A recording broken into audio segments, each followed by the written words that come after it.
strength left to fight. I did not know if it was day or night, if I was going to survive or die. And these were the moments when I developed deep post-trauma, the feeling that you can feel safe, that my life isn't mine, that my body is disconnected from my soul. In order for me to heal, in order for all the released hostages to heal, only when all the hostages are home will we be able to begin healing what was being broken. I am a testimony that bring them home is possible. We won't let them wait any longer. They have no time. We must continue all the efforts to get them back with a deal. People in Israel want this war to end. I'm here not just for myself, but for every woman and man didn't make it home, for every voice which was ignored, for the 50 hostages still in Gaza, for their families. Matan, stay strong. Don't lose hope. Your mom, sister, our dog Nuni, and I, we are waiting, fighting for you. Thank you. Thank you. Michelle Nichols from Reuters. Thank you, Alana, for sharing your story with us. Ambassador, I wanted to ask you about the strike on Monday that killed several journalists at Nasser Hospital. The Israeli military said that Reuters and AP journalists weren't the intended target, but Reuters is regularly broadcast from there. So what went wrong? Who were the intended targets? Did Israel find them? What more information can you give us? Well, first, we regret the loss of life of any journalist or non-combatant. You know, we fight Hamas. That's our goal, to eliminate Hamas. We are still looking into the details of that incident, and I'm sure that in the next few days we will have more information about that. But Prime Minister Netanyahu was very clear that he said it was a tragedy. We regret it. You know, during wartime you have such kind of incidents, but our goal is to fight terrorists, not journalists, not anyone who is not involved in terrorism. Ambassador Xu Dezhi with China Central Television. We heard the atrocity of those hostages. But the thing is, in Gaza now 62,000 people passed away. There are more people in Gaza, maybe share the same atrocity. Is there a better way to solve this problem? Is this Gaza City operation needed, necessary, really? So I will tell you that we know how this war will end. With the hostages coming back home and Hamas is not in power. The sooner it will happen, there will be less suffering for everybody. So I'm not familiar with any other option. You know, maybe there will be an agreement, but if not, we will have to take a military measure, military pressure, in order to bring back the hostages. We cannot call it a day when the hostages are still in Gaza. Even committed war crime? I disagree about this statement. You know, we are fighting a war almost 2 years. We could have finished this war very fast, but because we fight according to international law, we pay a heavy price. We have many casualties. I don't accept this notion of committing a war crime. The war crime was committed on October 7th by Hamas. Thank you very much. Yeah. Ambassador Adla Massoud with the National. President Trump said that he expects the Gaza war to end by the end of this year. Do you agree with this assessment? We all want to end this war. It's a painful war, costly war. You know, it's very hard for the people in Israel. But in order for the war to end, we need to see the hostages back home, first of all, and Hamas out of the equation. You know, I saw the statements of many leaders speaking about the future of Gaza. And they say that Hamas will not be part of that. And I asked them, who exactly will deliver that? Who is going to convince Hamas to disarm? So I think the pressure we are putting now is the only way to make sure that Hamas will not be part of the game. Thank you very much. Thank you. Thank you.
Declaro abierta The 9,987th meeting of the Security Council is called to order.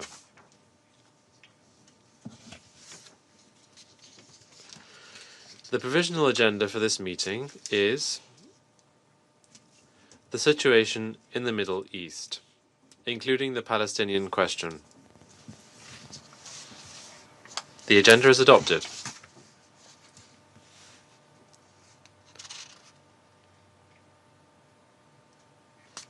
In accordance with Rule 39 of the Council's Provisional Rules of Procedure, I invite the following briefers to participate in this meeting. Mr. Ramiz Alakbarov, Deputy Special Coordinator for the Middle East Peace Process, United Nations Resident and Humanitarian Coordinator. Ms. Joyce Msuya, Assistant Secretary General for Humanitarian Affairs and Deputy Emergency Relief Coordinator. Ms. Inga Ashing, Chief Executive Officer of Save the Children International, and Ms. Ilana Grisevsky. It is so decided.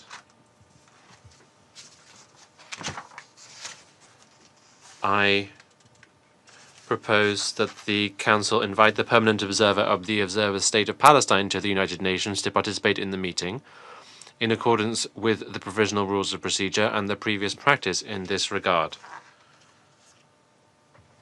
There being no objection, it is so decided.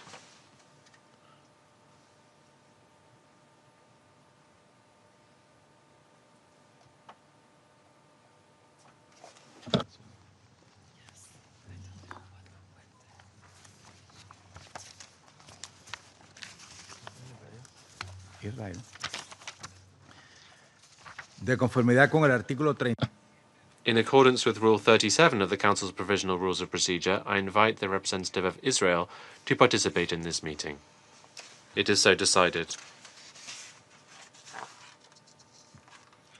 The Security Council will now begin its consideration of Item 2 of the agenda. I now give the floor to Mr. Ramiz Alakbarov.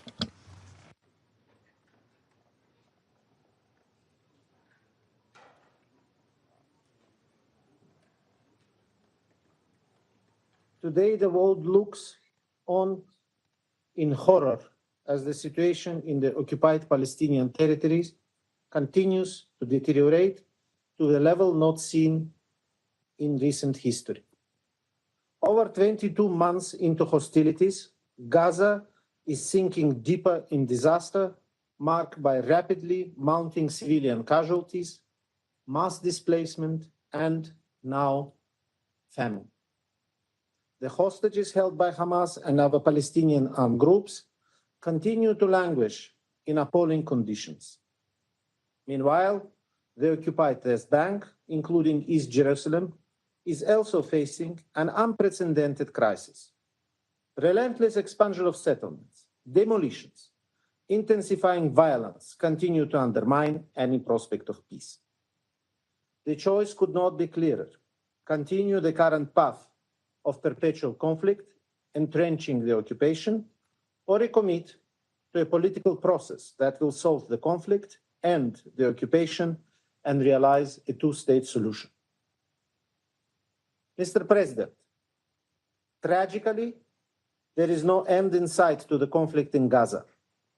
Despite a renewed push by the mediators to reach a ceasefire and hostage release deal, a breakthrough remains elusive.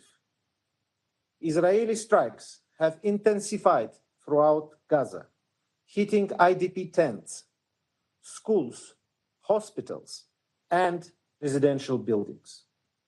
The human toll of these hostilities has been staggering. Since 23rd July, at least 2,553 Palestinians were killed, according to the Ministry of Health in Gaza. Some 271 were reportedly killed while attempting to collect aid, including in the vicinity of militarized distribution sites.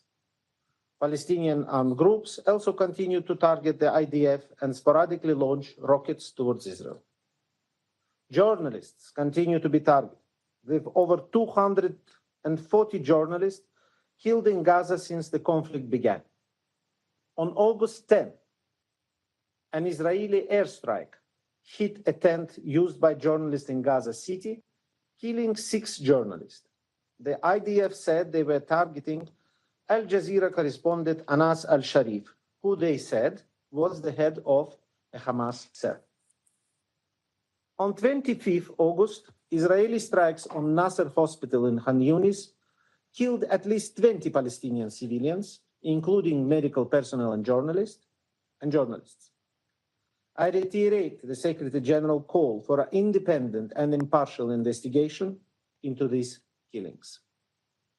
The UN and its partners are working tirelessly to assist the population, but the security risks are extremely high and the current mitigation measures are woefully inefficient.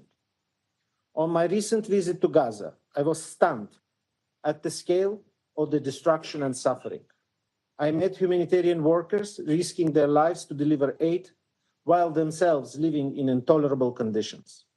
I saw the immense personal toll on the population, including the UN's own staff, but was also inspired by our staff's unshakable commitment to do their work. As they speak today, they remain present and continue to deliver essential life-saving services throughout Gaza, including in the Gaza City. Mr. President, according to the Israeli sources, 50 hostages, including 1 woman, are still being held captive by Hamas and other Palestinian groups in Gaza. 28 of them are believed to be deceased. While visiting affected communities in Israel, I saw the shattered homes of Nir Oz, where 1 in 4 residents was either murdered or abducted on 7 October. I met survivors who carry unbearable loss and trauma. I acknowledge today's presence of Ilana Grzyzewski, who will speak today about her experience as a survivor of Hamas captivity, and I pay tribute to her immense courage and fortitude. I have also met with the family members of other hostages held by Hamas, including Eviatar David, who briefed this council recently. In my meetings, I could see unimaginable pain in their eyes. I was also impressed by their remarkable strength. The videos released by Hamas and Palestinian Islamic Jihad depicting emaciated Israeli hostages are deeply disturbing. The ill treatment and abuse of hostages constitute a blatant violation of international law. Hostages must be treated with dignity and allowed to receive visits and assistance from International Committee of the Red Cross. Mr. President, unthinkably, Gaza's population is now facing yet another deadly escalation. On 8 August, the Israeli government announced its decision to take over Gaza City. The resulting military operation is ongoing and, as we speak, for the population already struggling to survive, the Palestinians in Gaza are now seeing their worst fear becoming reality in front of their eyes. Already, 86% of the Gaza Strip lies within Israeli military zones. Expanded military operations in Gaza City will have catastrophic consequences, including displacement of hundreds of thousands. I am deeply alarmed by the findings of the latest IPC analysis, confirming that famine is engulfing the Gaza governorate. Ending famine is a race against time. It will require a dramatic increase in the quantity and quality of food entering Gaza. It will also require restoring the basic systems, such as water and sanitation, health services, food production, all what is needed to sustain human life. My colleague, Assistant Secretary General Msuya, will cover the IPC findings in more detail in her briefing. Mr. President, recent steps by Israel, including the 27 July announcement of a daily pause in operations in specific areas in Western Gaza, and its approval on the 5th August of a mechanism for the controlled entry of commercial goods have increased the supply of essential items to Gaza. Israeli authorities have also approved the entry of more diverse array of supplies, including animal feed materials starting this week. But let's be clear, these steps are nowhere near sufficient to address the vast scale of the needs. The lack of law and order also presents a significant obstacle to humanitarian operations. The unbearable conditions in Gaza have led to looting by desperate civilians, while looting by organized groups also continues to undermine relief efforts. It is imperative to restore the required condition for functional, community-based distribution systems to reach the most vulnerable. Israel's imposition of the new requirement on INGO registration is further constraining humanitarian response. With the deadline looming to meet the new requirements, many international non-government organizations operating in Gaza may be forced to cease their activities, leaving vulnerable communities without essential support. I urge the government to rescind the new registration requirement. All parties must allow rapid, safe, unimpeded, and large-scale delivery of humanitarian aid. Civilians, including humanitarian workers and those seeking aid, must be protected.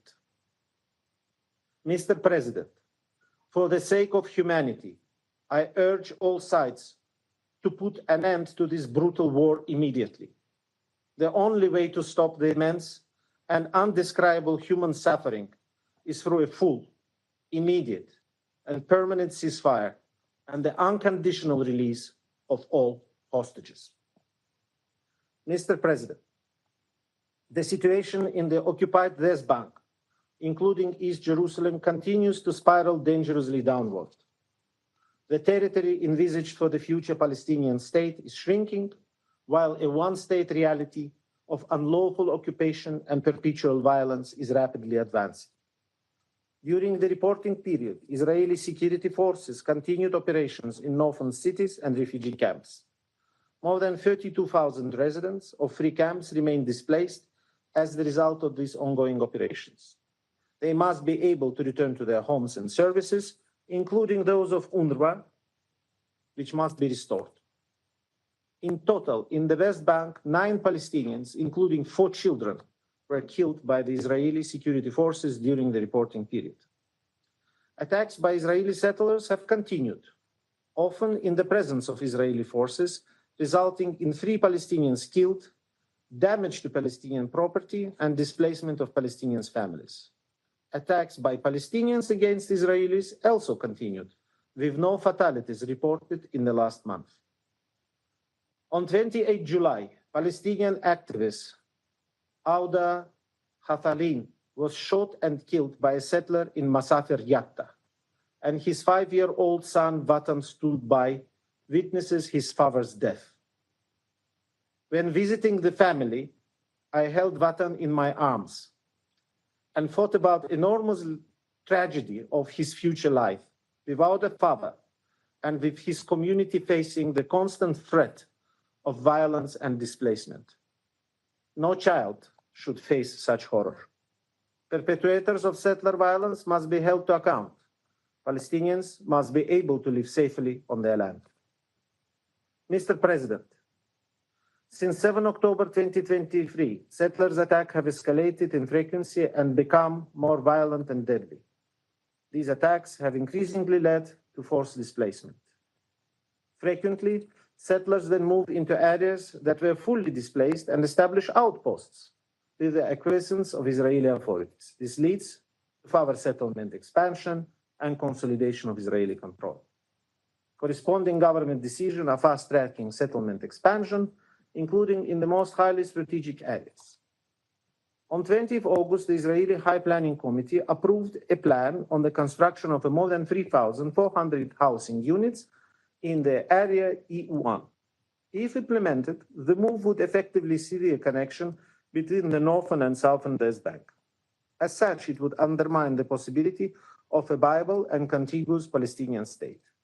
I urge Israel to immediately seize any steps towards construction in E1 area and recalled that all establishment of settlements violates international law.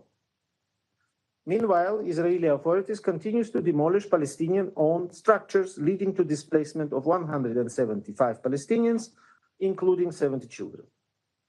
These moves align with broader efforts to entrench control over the West Bank, including last month's decision by Israeli Knesset to adopt a non-binding and symbolic motion calling for the application of Israeli sovereignty across all settlements in the occupied West Bank. Alongside these developments, the Palestinian Authority continues to face an unprecedented economic crisis. According to the Palestinian Authority, since May of this year, Israel has not transferred any clearance revenue collected on behalf of the Palestinian Authority. Overall, more than $2 billion US dollars of Palestinian clearance revenues is withheld by Israel. The correspondent banking relationship with Israel is under constant threat, and accumulation of excess shekel in Palestinian banks has escalated into a systemic crisis. All this presents a grave threat to the Palestinian economy and banking system. If left unattended, it could threaten the viability of the Palestinian Authority. Mr. President, the developments I have described are taking place in a volatile regional context with violence and tensions continuing to plague the Middle East. This week alone saw another exchange of fire between the Houthis in Yemen and Israel, continued Israeli strikes in Lebanon, and IDF incursions in Syria.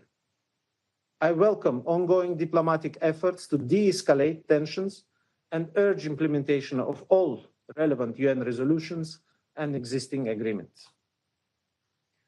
Mr. President, this alarming picture compels us to act with determination to reverse the present trajectory, starting with the ceasefire and the release of all hostages.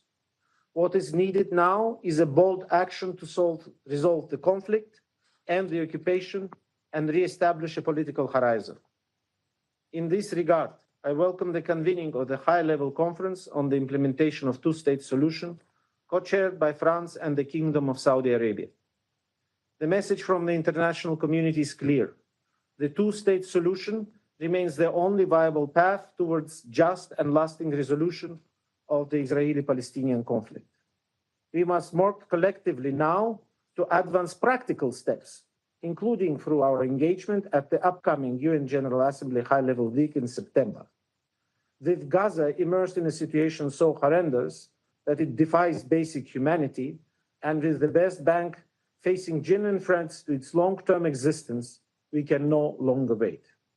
I thank you for your attention, Mr. President. I thank Mr. Alakbarov for his briefing. I now give the floor to Ms. Joyce Msuya.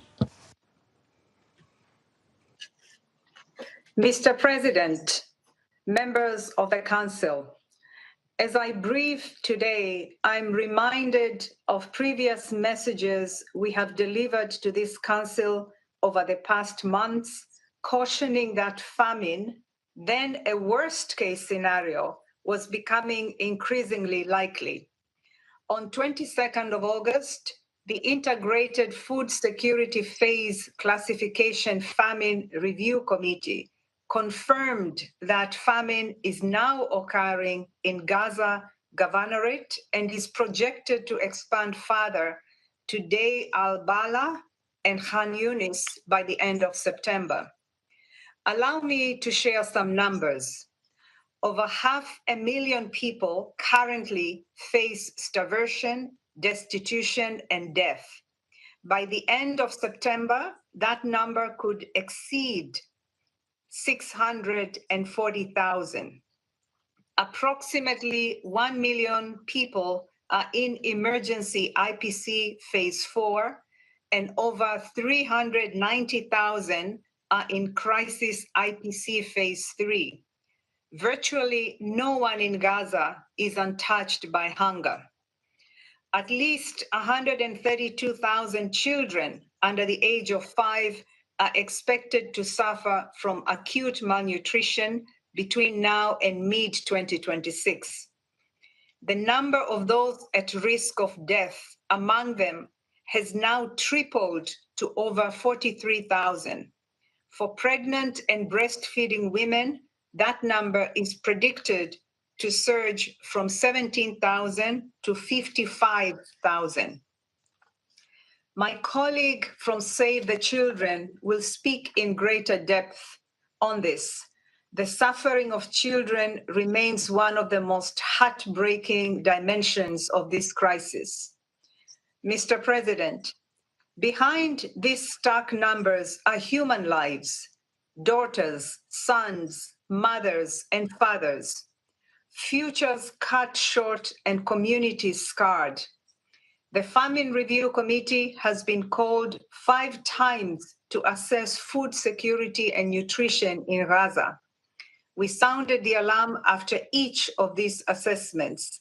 We also reported to the Council twice under Resolution 2417 on conflict and hunger, first in February 2024 and again in June this year. Let us be clear, this famine is not a product of drought or some form of natural disaster. It is a created catastrophe, the result of a conflict that has caused massive civilian death, injury, destruction, and forced displacement.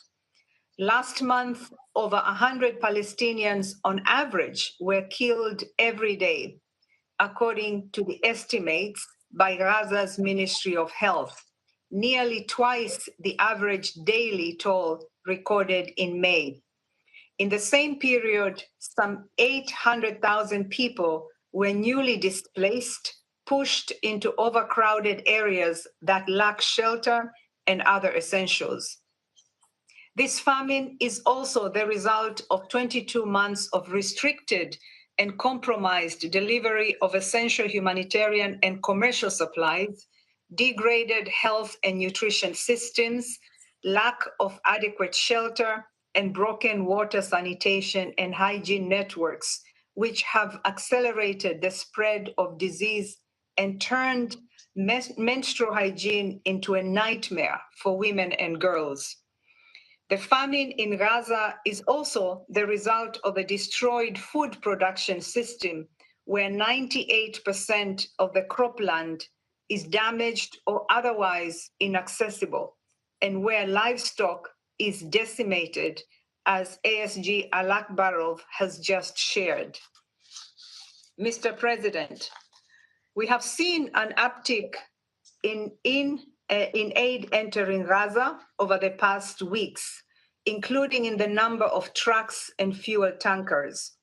During this time, the UN and our partners have brought in at least 12,000 metric tons of wheat flour, supported 80 kitchens serving 400,000 meals daily, brought in therapeutic food for 30,000 malnourished children for 1 month, delivered truckloads of vital medical supplies, including blood units, and ensured clean water reached over 1,000 locations, alongside hygiene kit distribution and network repairs.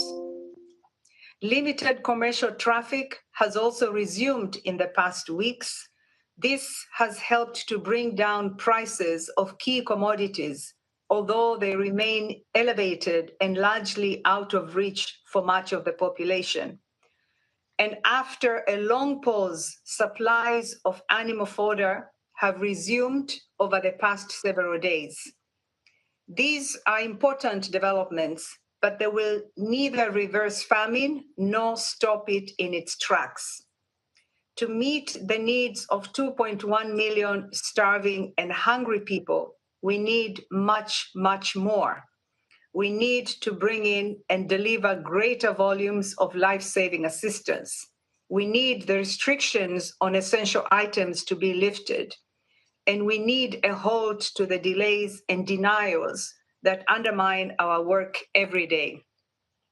I would like to thank Mr. Alakbarov for his leadership as humanitarian coordinator on the ground, in particular for his ongoing engagements to address the serious constraints we are facing.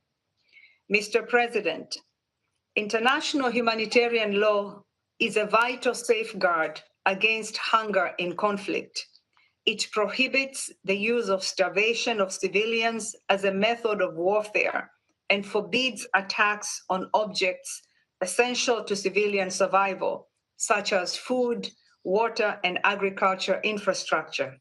It demands that the parties take constant care to spare civilians and civilian objects throughout their military operation. It demands that humanitarian personnel and assets be protected at all times and that the provision of unimpeded humanitarian relief be facilitated. There is still time to act. Mr. President, before I close, we must not forget the deterioration in the West Bank, where warlike military operations, settler violence, and discriminatory policies are deepening humanitarian needs and increasing civilian vulnerability. The recent approval of over 3,000 settler housing units under the E1 plan further threatens to fragment the West Bank and places 18 Bedouin communities representing over 3,500 people at risk of forced displacement, compromising their access to critical services. Mr. President and members of the Council, failure to act now will have irreversible consequences. This Council and all member states must immediately work to ensure an immediate, sustained cessation of hostilities in Gaza to prevent further loss of life and to stop famine from expanding. Second, the release of all hostages immediately and unconditionally. Third, the protection of civilians and critical infrastructure, including that which is essential for survival and the functioning of food, health and water, sanitation, and hygiene systems. Fourth, safe, rapid, unimpeded humanitarian access through all entry points and to all people in need across the Gaza Strip. This includes the delivery of immediate large-scale, multi-sectoral humanitarian assistance throughout the Strip, including items necessary for survival such as food and nutrition supplies, medicine, water and shelter, fuel and others.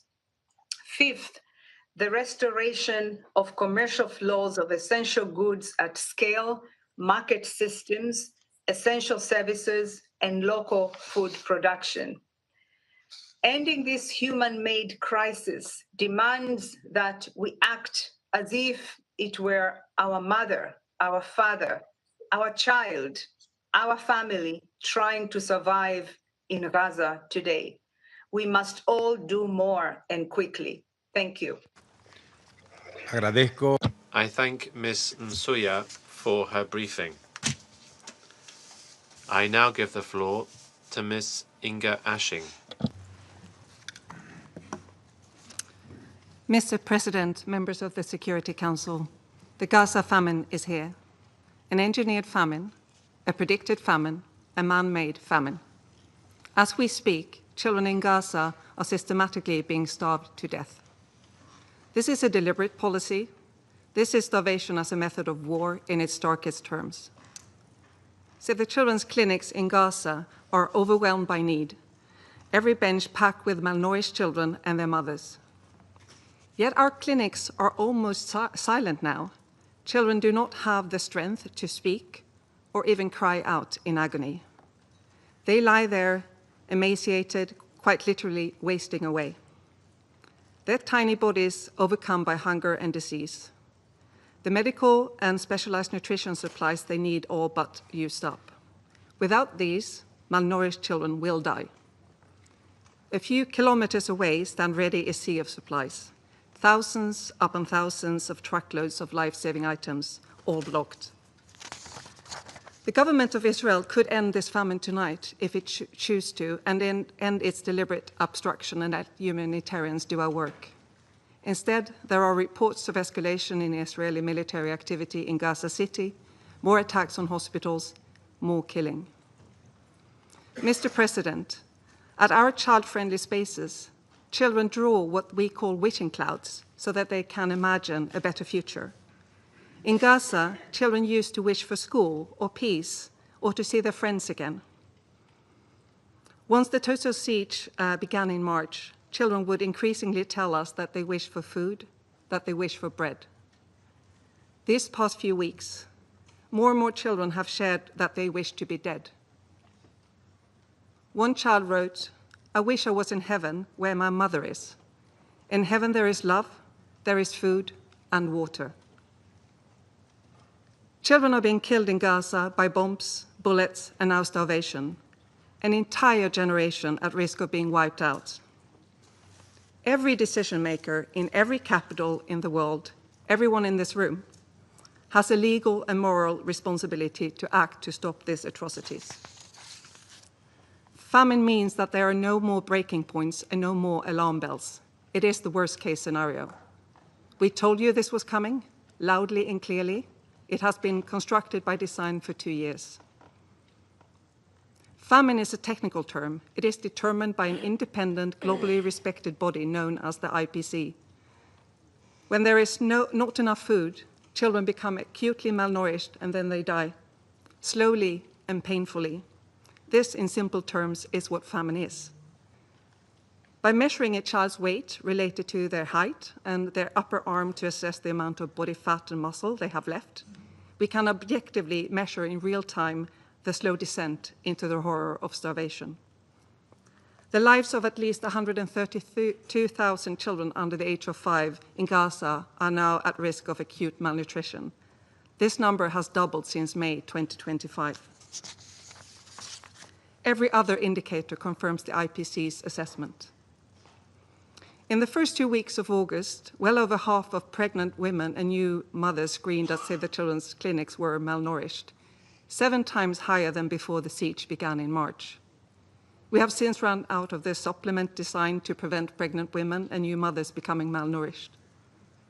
Mr. President, this is the predictable results of a policy of a sustained siege on food, medicine, and fuel. This month, over 100 aid organizations called for an end to the weaponization of aid in Gaza.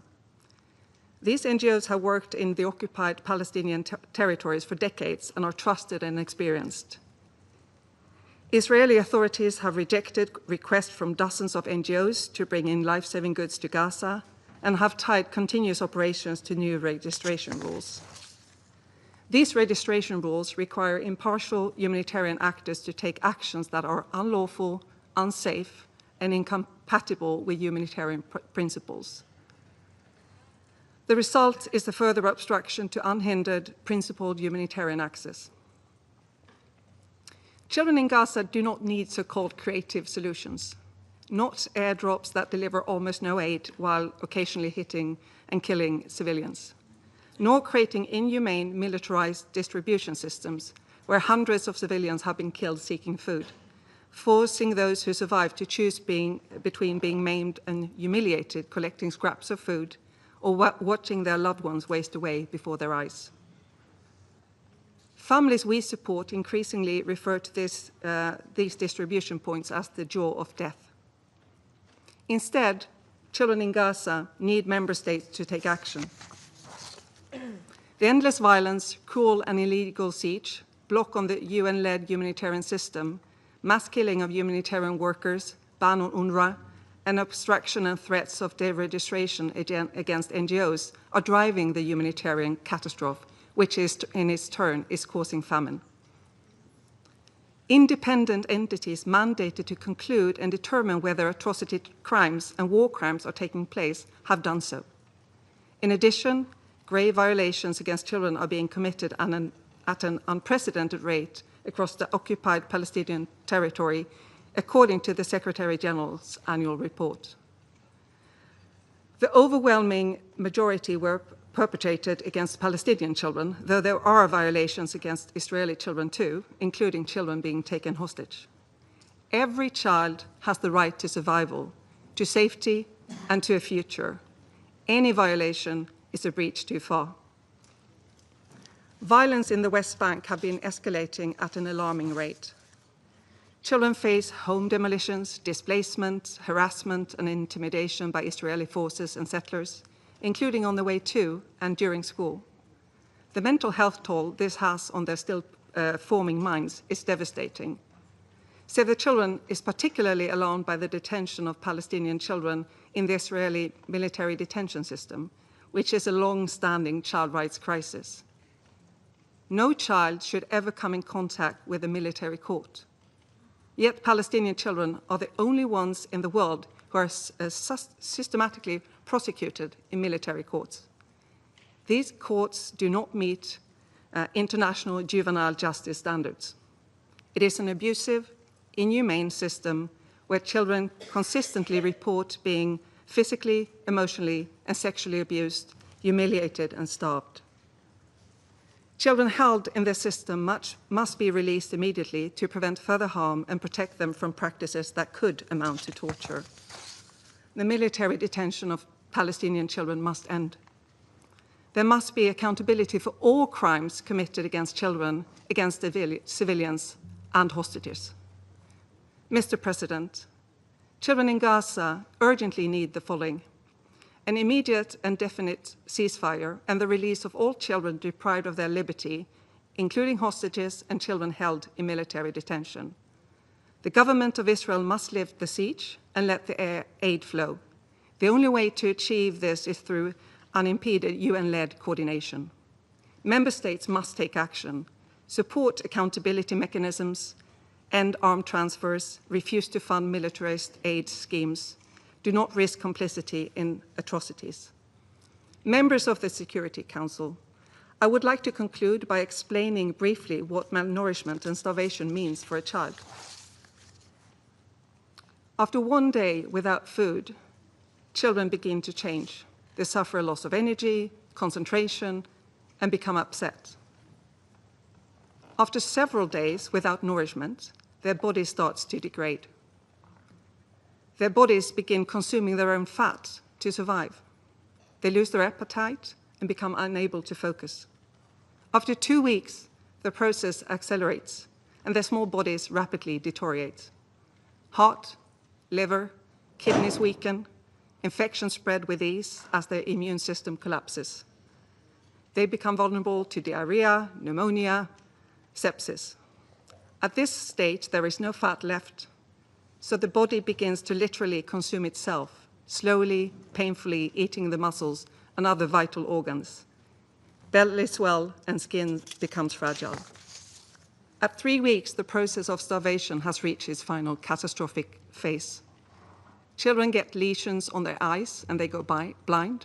Their hair fall out, organs shut down. Unable to move or speak or cry out, they draw their last breath. Those who do get urgent nutrition and medical support often grow up stunted.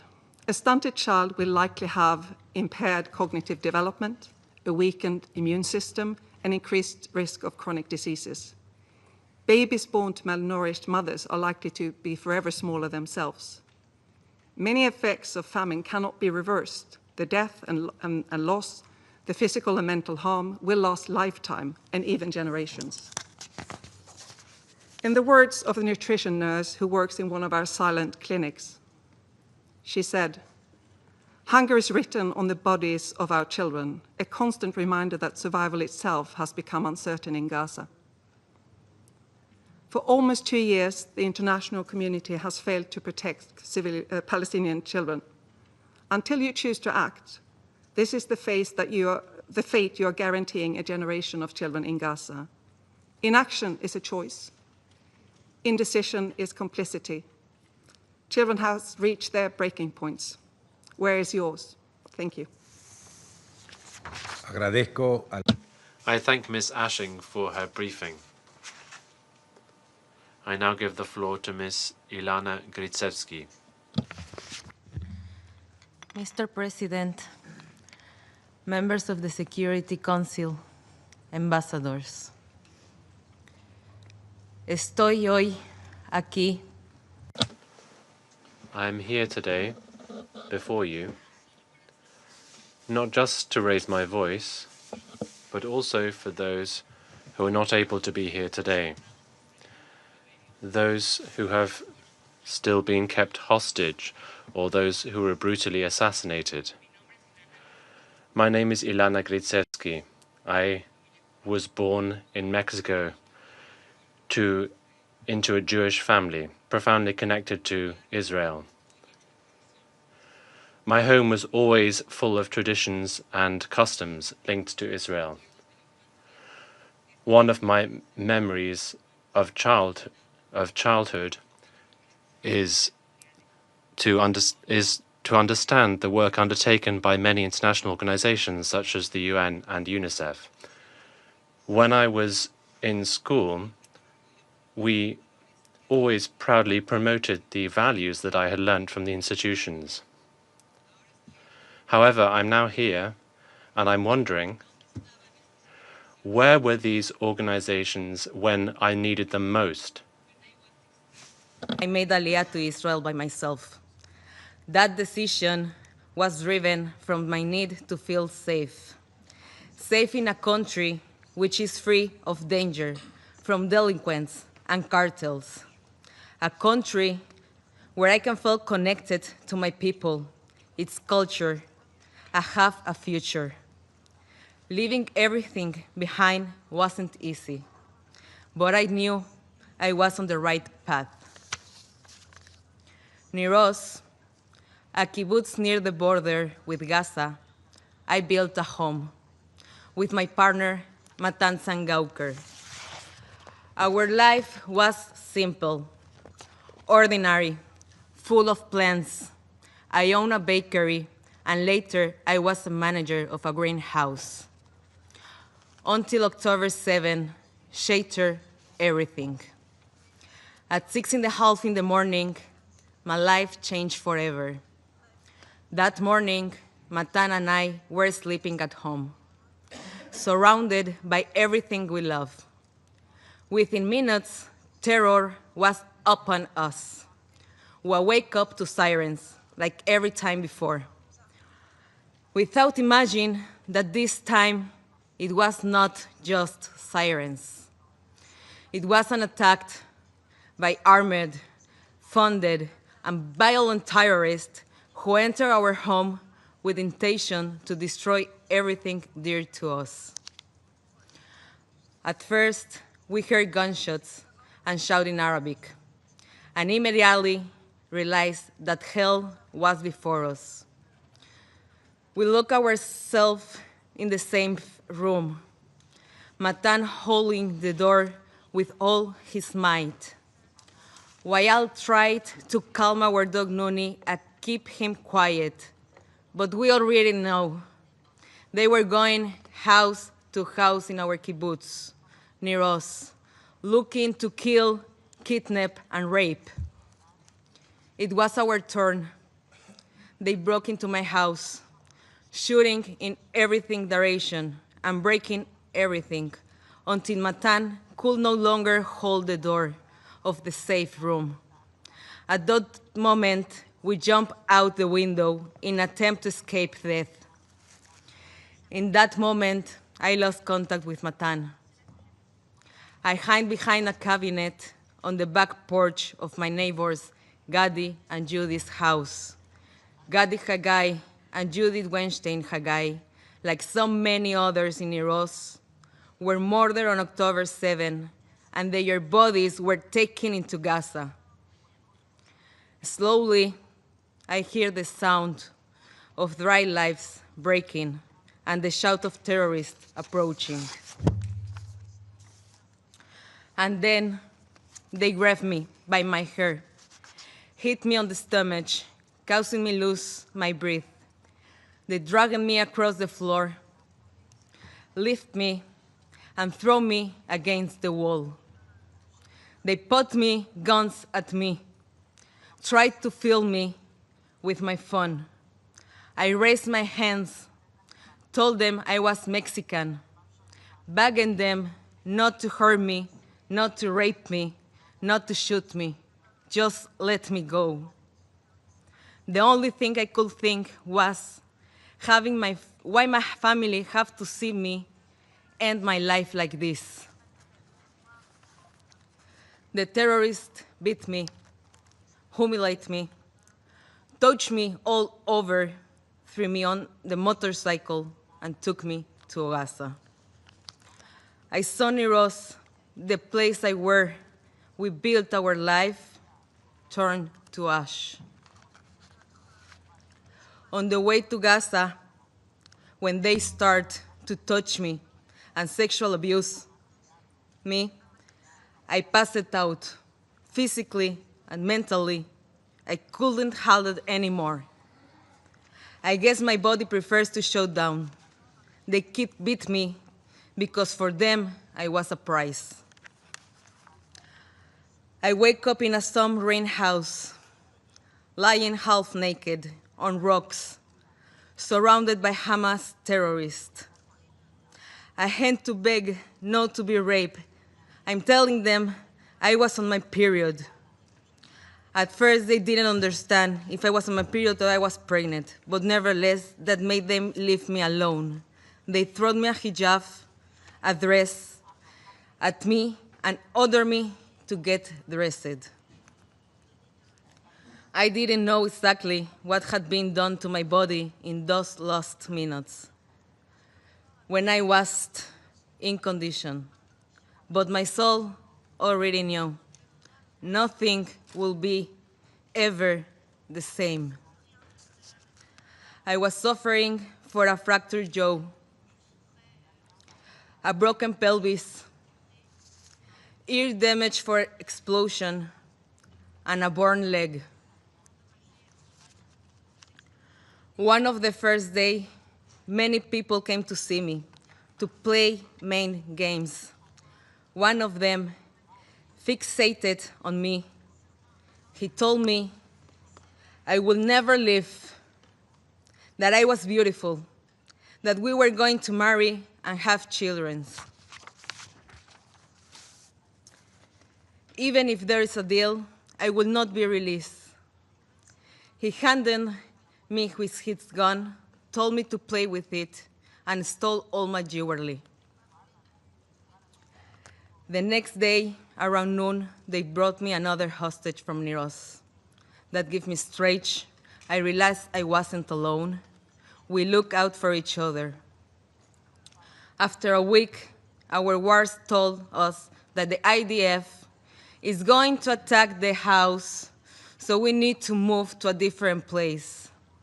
I found myself walking through the Gaza streets, holding the terrorist's hand as if I were his wife.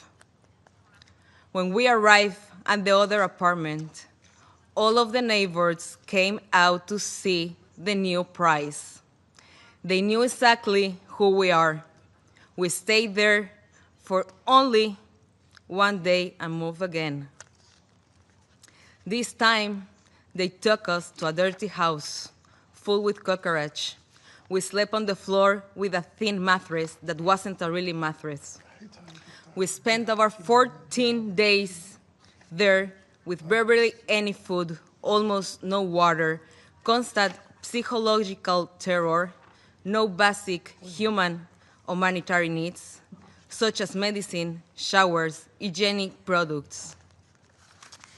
In 55 days in captivity, I lost 12 kilograms, which is around 24 pounds.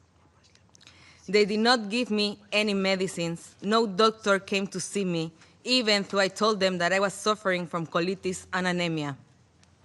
The terrorists dedicate everything, where we call talk, where we call go to the bathroom, where we call get up. They wake up us in the middle of the night for cruel interrogations. From the moment I was captured, the wars were with me all the time. They did not wear Hamas uniforms. They dressed like civilians. They told me that one of them is a math teacher, and the other one is a lawyer. For 50 days, they made me sure I could not escape. They told us all the time that we would be hostage for 5 or even 10 years. When it was time to eat, they took a lot of food to their room that they have meat, rice, and vegetables. At the same time, they left us with our meal, which contained sometimes as little as 10 chickpeas or a piece of dry flat bread, which wasn't always well cooked. About 4 days before my release, someone knocked on the door. We wake up terrified, thinking we weren't going to be included in the deal. But they came to tell us we were going home. They changed our clothes, moved us, and prepared us to leave. But it was a lie. They transferred me to a hospital. Now I know it was the Nasser hospital. They look us through the back entrance and walk us past all the civilians. In the hospital, there was an area which was closed off and used only by Hamas, with an armored ward. They look us in a room where we meet the third hostage. The next morning, around 10 a.m., they told us again that we are going home. They moved us on another room and made me undress to check I have no surveillance device on me. Later, they briefed us, checked us, gave us supplies, and told us to get into a car waiting outside. But instead of taking us to freedom, they take us to a tunnel. There we see more hostages, some of whom were my friends from my kibbutz near us. I saw Eitan Oren and David Cunho there, who still remain in Hasson Hamas. It was only then, in the tunnels, after more than 50 days, that I found out that my boyfriend Matan was also a hostage, just a short distance away, but I couldn't reach him. I begged to the terrorists to let me see him. They said later, and made me do different things, such as clean the kitchen to make me think that after that they will let me see him. Later, never came, and did not get to see Matan. The next day, they told me I was leaving. I refused. I wanted to see Matan. I knew that if I would leave, my soul will remain there in Gaza. But they didn't let me stay. So I left with a hole in my heart. I promised my friend I will do everything in my power to bring them home, and now I'm keeping that promise. People see my face and think I'm free.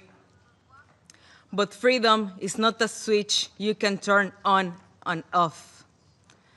Trauma doesn't vanish once you are released. Now, with every siren, every rocket for Iran, Yemen, or Gaza, I'm throwing back into the held. The difference, I have a safe room. Matan doesn't. He is still in Gaza. You hear about what Hamas has done on October 7.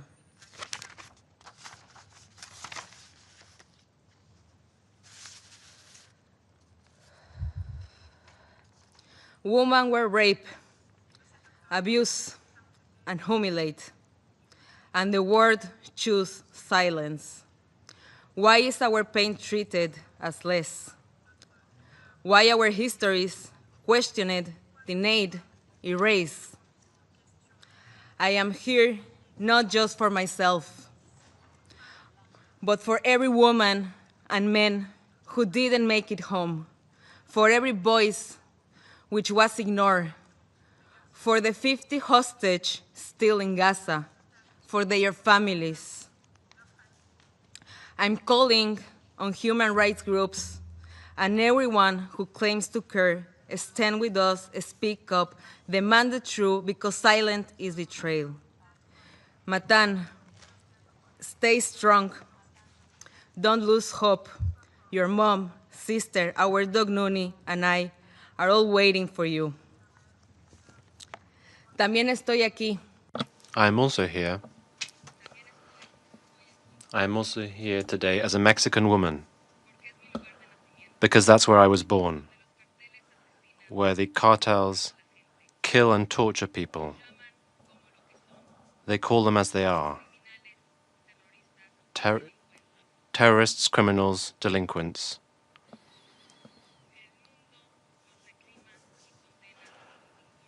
The world doesn't hesitate to condemn them. So that's why I wonder why Hamas, who burn children alive, rape women, and mutilate bodies, kidnap children and adults, why are they not condemned in the same way? Why is Hamas considered differently? Why is it not considered the terrorist group that it is? Why are Jewish victims questioned, and why are our accounts questioned when others are immediately believed? This is a double standard, and it's hypocritical. It's not just hypocrisy, it's betrayal. Of the Council, do not turn away. Do not look for excuses. Do not allow political divisions to silence the voices of victims. Use your influence, your power, your responsibility to demand the unconditional release of every hostage. No tomorrow, not in some distant future, but now.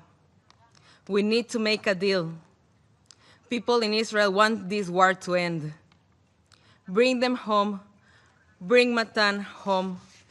Bring all of them home. Only then I will be able to begin to heal. Only then can the hostages' families begin to heal. Only then we will begin to believe again in the values that the Council was created to uphold. Mr. President, Excellence, I was released after 55 days, but my soul remains in captivity with Matan and all the hostages. Until they return, no one of us truly free. Thank you so much. Agradezco. I thank Ms. Gritsevsky for her briefing. I will now give the floor to those council members who wish to make statements. I give the floor to the representative of the Republic of Korea. Thank you, Mr. President. I would also like to thank Deputy Special Coordinator Ramiz Allah-Kubarov, ASG Joyce Umsuya, and Ms. Inger Ashing of Save the Children International for their briefings. In particular, I would like to thank Ms. Ilana Gruchevsky for her courage and sobering testimony, and I do sincerely hope a swift and safe return of her partner, Matan. Mr. President, earlier this week, the entire world witnessed yet another killing of medical staff and journalists by attacks of the IDF, directly targeting a hospital. As Secretary General Guterres pointed out, I quote, "These latest horrific killings highlight the extreme risks that medical personnel and journalists face in Gaza," I unquote. We are gravely concerned with the repeated pattern of attacks and incessant killings of civilians, medical staff, and journalists. We note the IDF's confirmation of the strikes and its intentions to launch an immediate inquiry. However, a mere inquiry is not enough. Since the war broke out, we have witnessed a series of investigations resulting in no concrete measures. Thus, we call for transparent and independent investigation on all possible violations of international humanitarian law, as well as full accountability for all violators. Mr. President, far too many innocent people have been killed in this war, sparked by the terrorist attacks by Hamas on October 7th and Israel's massive military attacks. And another alarm was sounded by recent media reports that Israel's classified military database identified less than 20% of the fatalities in Gaza as members of Hamas and other militant groups. Yet even before these reports, we already knew through numerous statistics, daily reports, testimonies, and video clips the scores of innocent civilians, including women and children, and aid seekers are being killed every single day. Thus, we reiterate our strong call for the protection of civilians by all parties in accordance with international humanitarian law. Humanitarian workers, medical staff, and journalists must be protected. And we call on Israel to allow international journalists to enter Gaza and report back with accuracy what is happening there. Mr. President, we are also deeply dismayed by the recent IPCC report confirming the famine already happening in Gaza. As USG Tom Fletcher mentioned, it is unconscionable that a man-made famine is happening now in the 21st century, despite so many warning signs. We call on Israel to immediately lift all restrictions against the entry and distribution of humanitarian aid. We are aware of elevated efforts to expand delivery of aid inside Gaza, including the airdrops. But as repeatedly pointed out by the UN, the ceasefire earlier this year proved that the dignified distribution of aid on the ground by the UN and its partners is the most efficient way. Having said that, we reaffirm our strong support for the humanitarian system and relevant agencies, including the OCHA and UNRWA. We all are aware of the best way to protect civilians and to flow Gaza with aid: an immediate ceasefire and release of hostages. Expanding military operations, including an attempt to take control of Gaza City, will only exacerbate the humanitarian crisis in Gaza. Reiterating our steadfast demand for the release of all remaining hostages brutally held by Hamas, we urge parties to this conflict to faithfully engage in the negotiations to secure a ceasefire in Gaza. And we continue to believe in the tireless efforts by mediating countries including the US, Qatar, and Egypt. Mr. President, while our attention is mainly focused on the horrific tragedy in Gaza, we must not lose sight on the worsening situation in the West Bank. The decision by the Israeli government to resume the construction of the E1 settlements is of major concern. It will not only hamper the prospect of the two-state solution by effectively severing the contiguity of the West Bank, but will also deepen the instability and insecurity in Israel and Palestine, as well as in the wider region. Mr. President, Korea has consistently supported the two-state solution as the sole viable path forward. The advancement of this project will be an existential threat to this aspiration.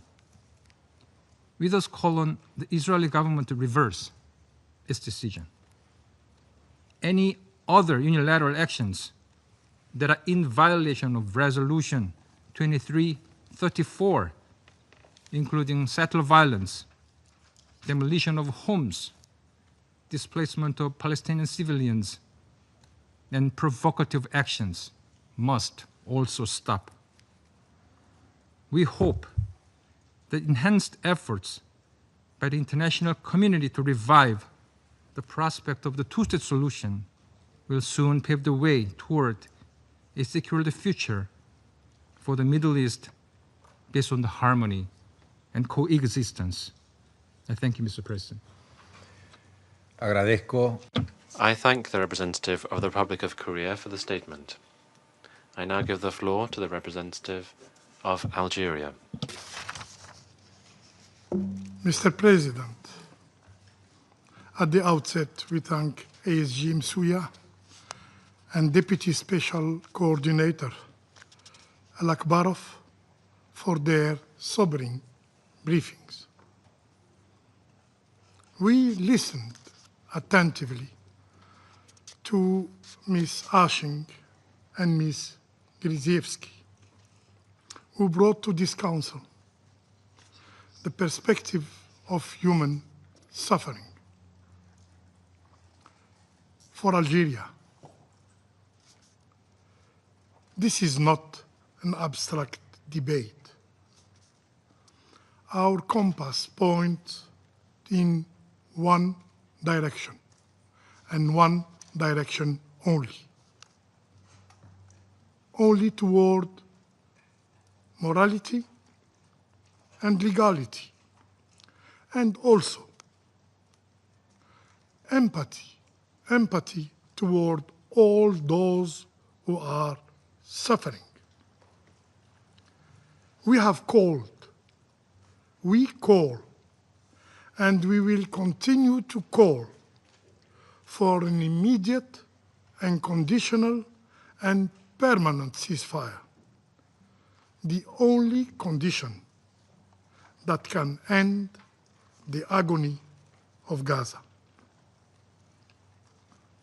An agony born from the Israeli occupying powers' deliberate policy of killing, of destruction, and annihilation. Policy shielded by impunity and immunity. Let us be clear. Had Israel respected the ceasefire agreement brokered by Qatar, Egypt, and the United States, all hostage, all captive, all detainees would have reunited with their families, including your partner, Natan. Today, instead of embraces, there is only mourning and despair. Mr. President, the topic of today's debate is the Palestinian question. But today, I will not speak of the illegal settlement activities that fragment the West Bank into North and South and isolate Jerusalem from the West Bank. I will not speak of dispossession and annexation of Palestinian land. I will not speak of inflammatory rhetoric and actions that threaten the sanctity of Al-Aqsa Mosque. I will not speak of the continued erosion of the two-state solution. I will focus on the suffering in Gaza that has reached a level of barbarity that defies imagination. As the Secretary General reminded us, just when it seems there are no words left to describe the living hell in Gaza, a new one has been added: famine. Yes, famine. A man-made famine.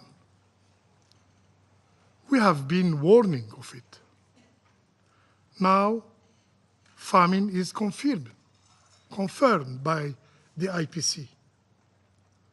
Famine is no more a fear, it is a reality. And it will expand by September if nothing is done by the international community, by this very Security Council. Famine cannot be hidden anymore behind manipulated figures and misleading claims of aid.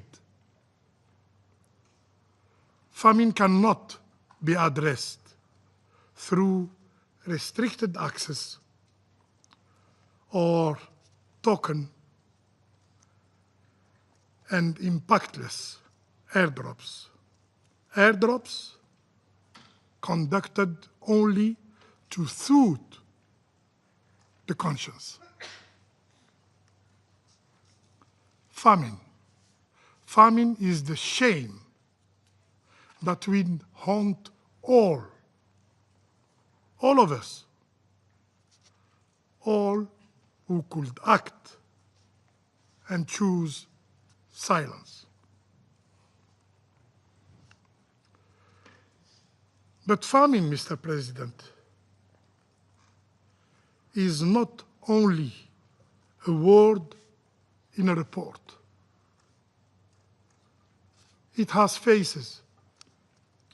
It has names. It has stolen dreams. Famine affects human beings and their dignity. Famine consumes the innocence of childhood. Famine burdens the strength of fatherhood. Famine extinguishes the essence of motherhood. Famine drives humanity to its very limits. Pardon, President. Allow me to remind the Council. Yahya al-Najjar, 3-month-old, starved to death.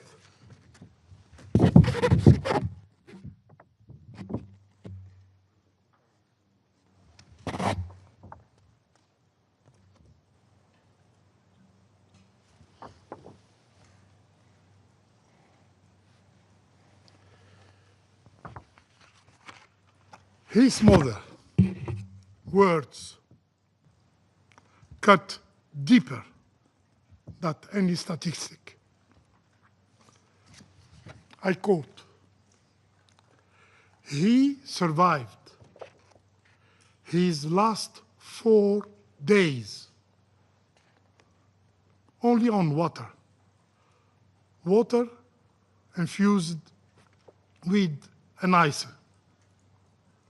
because no milk, no baby formula was available.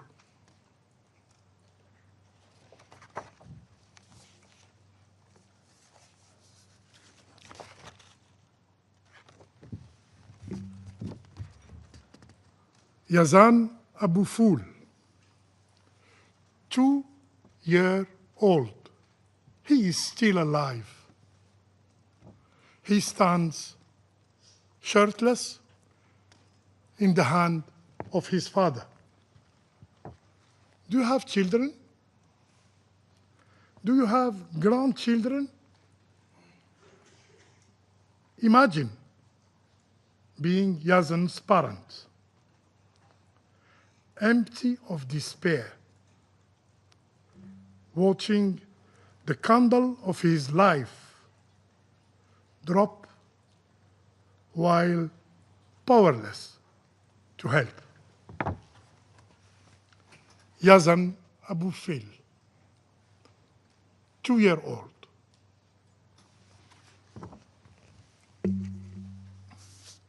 Mr. President, this is the reality. This is the grim reality that the Israeli authorities want to conceal. This is why international journalists are banned from Gaza. This is why Palestinian journalists are deliberately targeted and assassinated. 245 of them have lost their lives. Late August, the IDF, Israeli Defense Forces, deliberately killed 6 journalists. They carried nothing but the word, but the image, and they raised nothing but their voices. The world, this very Security Council, did nothing after this crime. And so, the Israeli occupying power repeated the same pattern. This Monday, the day before yesterday, at Nasser Hospital, 5 more journalists were killed, were assassinated. Among them was Maryam Abu Daqqa, a young, a beautiful mother. She was 33 years. Her armor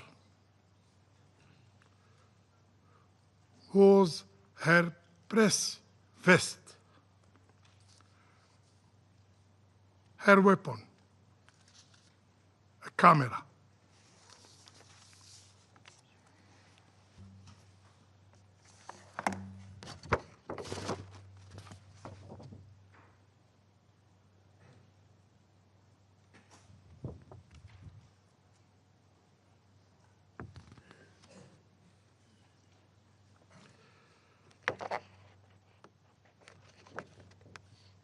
A few days before, she wrote on X a letter to her 13-year-old. His name is Ghaid. In this letter, she left words that carry more weight than any official statement. And I quote, right? You are the heart and soul of your mother.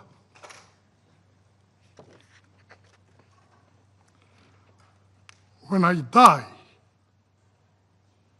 I want you to pray for me, not to cry for me. I want you never, never to forget me. I did everything to keep you happy and safe. And when you grow, when you marry,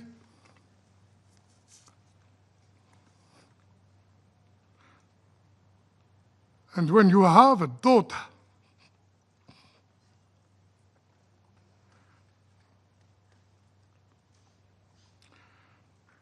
name her Miriam after me.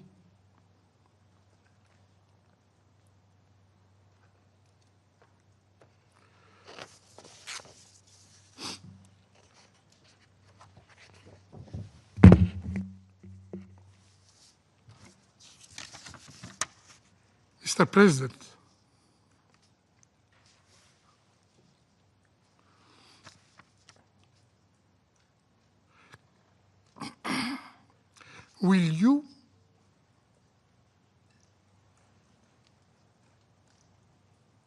will this council persist as a theater of lamentation, endlessly echoing speeches, while Gaza burns for lack of actions? This council must act as a matter of duty, a moral duty, a legal duty, must act to impose a ceasefire and protect and save innocent lives, must act to ensure unhindered humanitarian access at scale, must act to feed the starving and break famine. To fail is to be complicit. To delay is to accept shame. Yes, shame. To stop a genocide is not an option. It is an obligation. I thank you. Agradezco. I thank the representative of Algeria for the statement. I now give the floor to the representative of Guyana. President. At the outset, I thank Assistant Secretary General Masuya and Mr. Alak Barov for their briefings. I also thank Ms. Ashing for her perspective and Save the Children for the work they continue to do under extremely difficult circumstances, and commend Ms. Ilana Gritsuyski for her bravery today in sharing her horrific experience with us. No person should be made to endure such an ordeal, and we remain ready to work with fellow council members to bring an end to the suffering of all civilians who are experiencing suffering on account of the protracted Israeli-Palestinian conflict. Mr. President, the past few weeks have been marked by several extremely troubling developments in the occupied Palestinian territory, further compounding the plight of the Palestinian people and deepening the present conflict. Among those developments was the declaration of famine in the Gaza Governorate by the Integrated Food Security Phase Classification, IPC, with Deir al-Balah and Khan Yunis governorates projected to experience famine in the coming weeks. The conditions imposed by Israel, including severe restrictions on the entry and distribution of humanitarian aid throughout Gaza at scale, and the void created by systematic dismantling of the humanitarian system in Gaza, have contributed in no small measure to this growing humanitarian catastrophe.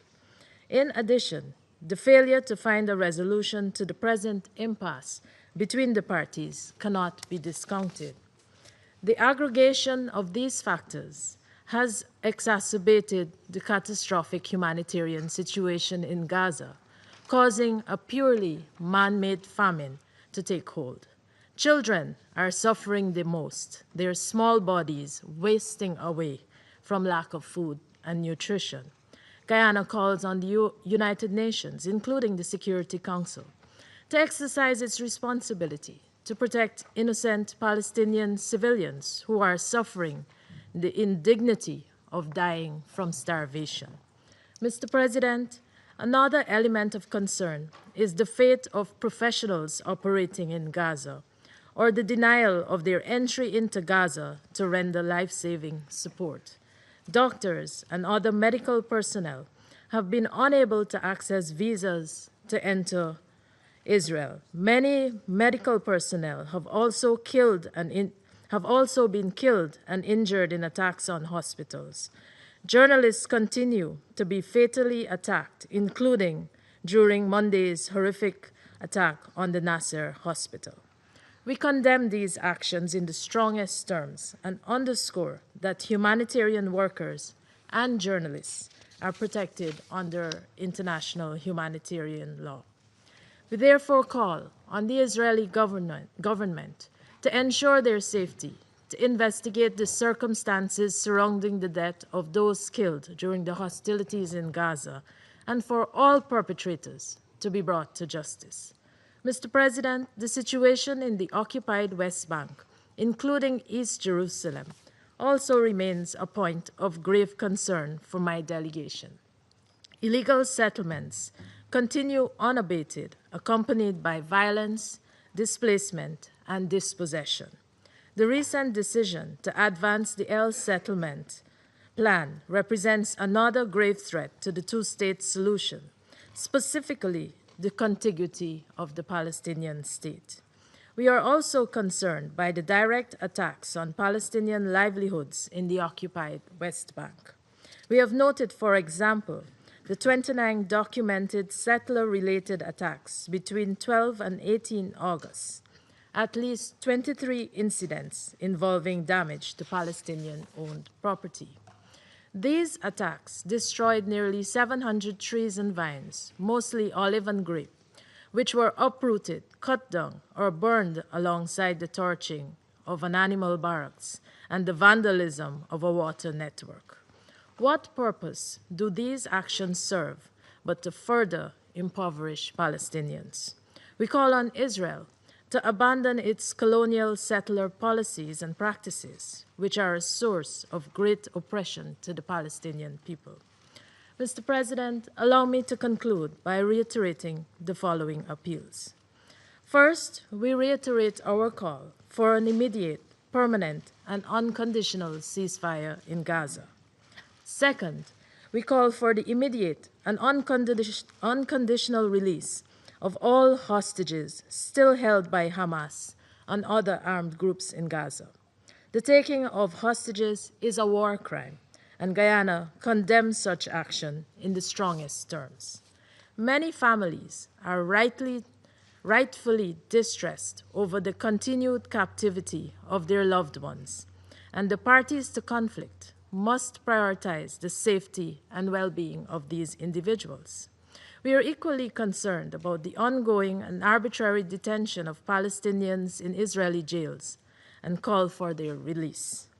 Third, we call on Israel to lift all restrictions on the entry and delivery of humanitarian assistance throughout Gaza to ease the massive suffering of the civilians. Finally, we call on fellow members of the Security Council to work together to bring a swift end to the Israeli-Palestinian conflict and to offer international protection to the Palestinians. A just and comprehensive solution to the conflict must involve Israel's full withdrawal from the OPT and the implementation of the two-state solution. It is our duty to ensure that this is done.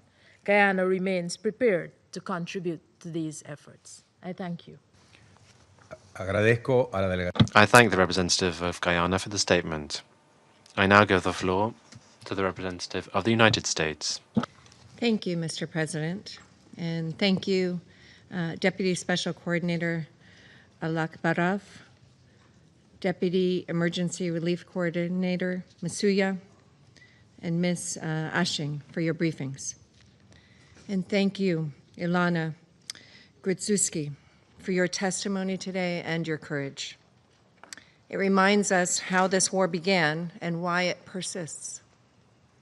It is also a reminder that this Council and the United Nations as a whole have failed in their mission. They would do well to listen to voices like yours and learn from what you have been going through. Colleagues, the path to a better future in the Middle East is clear.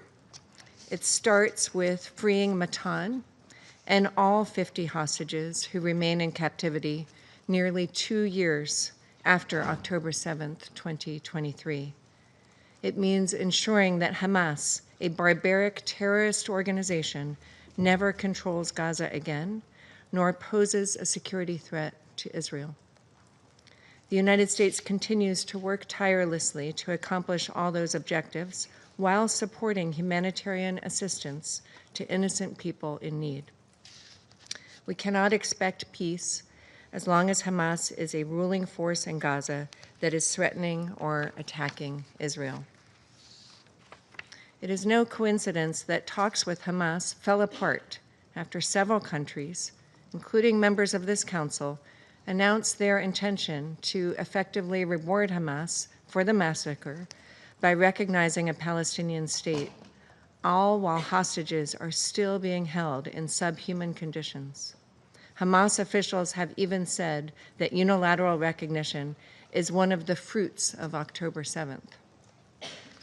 The United States continues to focus on the real and important tasks at hand, not conferences, but serious diplomatic efforts and providing humanitarian assistance in a war zone where a terrorist organization uses aid as the basis for its terrorist machine. Mr. President, we all recognize that hunger is a real issue in Gaza and that there are significant humanitarian needs which must be met. Addressing those needs is a priority for the United States. However, we can only solve problems with credibility and integrity. Unfortunately, the recent report from the IPC doesn't pass the test on either. One of the report's key authors has a lengthy record of bias against Israel, including openly justifying the Houthis' terrorist attacks on Israeli civilian targets.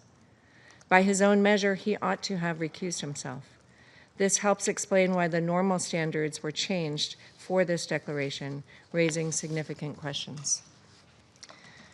We can spend no shortage of time pontificating and lecturing, but we are here to solve real problems affecting real people, and the only way to do that is with credibility and integrity. Colleagues, President Trump wants to alleviate the suffering the people in Gaza are experiencing at the hands of Hamas and has prioritized getting aid to people in need while implementing safeguards to prevent Hamas from looting. As of August 26th, the Gaza Humanitarian Foundation has delivered more than 140 million meals directly to civilians in Gaza, 1.5 million meals just today. UN data on the UN's own deliveries tells a different story. Between May 19th and August 25th of this year, over 85% of trucks and 62,000 pallets of aid were intercepted in transit in Gaza. The hard truth is that the international community has poured hundreds of billions of dollars into Gaza over the years, while turning a blind eye to the fact that it was subsidizing and facilitating Hamas's creation of a terrorist stronghold. Colleagues, we will also take this occasion to reject the falsehood that there is a policy of starvation in Gaza. Since the beginning of the war in Gaza, Israel has enabled an unprecedented amount of more than 2 million tons of aid to flow into the Gaza Strip. We are working closely with the government of Israel to increase the flow of aid without benefiting Hamas and are seeing tangible results. Instead of echoing false narratives which only embolden Hamas, prolong the war, and hurt civilians in Gaza, we urge the UN and the rest of this Council to join us in working constructively to deliver aid to civilians that doesn't benefit Hamas. Rather than accept mass diversion of aid as a fait accompli, the United Nations, Council members, and IPC partners should support other mechanisms, including the GHF. We have also seen the Jordan corridor and the facilitation of commercial deliveries of food and other supplies into Gaza, and airdrops by Jordan, the UAE, and other international partners. The United States stands prepared to contribute toward real efforts that will supply life-saving aid to people on the ground in Gaza. Mr. President, we share the same dedication to the hostages underground, starved in tunnels, suffering through Hamas's captivity. Hamas must immediately free all remaining 50 hostages, living and deceased. The reality is that this war could end today if Hamas freed all the hostages and surrendered. We urge the UN Security Council and all members to play a constructive role, call for the immediate release of remaining hostages, hold Hamas to account, and demand it disarm and leave Gaza. Mr. President, we understand that Israel has expressed deep regret for harm to civilians and has already released findings from its investigation into the strikes on Nasser Hospital. The IDF concluded 6 Hamas members, one of whom had participated in the October 7th attacks, were killed when the IDF struck the site Hamas was using to monitor troops at the hospital. We note the prompt nature of this investigation and response and call on this Council to condemn the continued use of civilian infrastructure by Hamas. We also acknowledge a stable West Bank keeps Israel secure and is in line with this administration's goal to achieve peace in the region. Finally, Mr. President, the United States welcomes the government of Lebanon's decision to task the Lebanese armed forces with a plan to bring all weapons under state control by the end of the year. This historic step shows the Trump administration continues to work toward peace and stability with our partners in the region. The Lebanese armed forces now must act to fully implement the government's decision. The United States will do its part to help forge a new reality in the Middle East alongside Israel and our partners.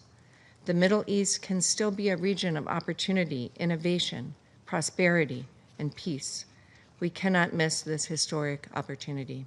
Thank you. I thank the representative of the United States for the statement. I now give the floor to the representative of Sierra Leone. Thank you, Mr. President. I thank Deputy Special Coordinator Ramiz Alakbarov and Assistant Secretary General Joyce Musuya for their sobering briefings. I wish to thank Ms. Inga Ashin, Chief Executive Officer of Save the Children International, for shedding light on the deeply disturbing plight of the children in Gaza. To Ms. Ilana Gretzky, I wish to express my deepest sympathy for the horrors you endure and commend your courage in sharing such a painful experience. Sierra Leone has consistently condemned the heinous attacks of October 7, 2023, as well as the taking of hostages by Hamas and other armed groups.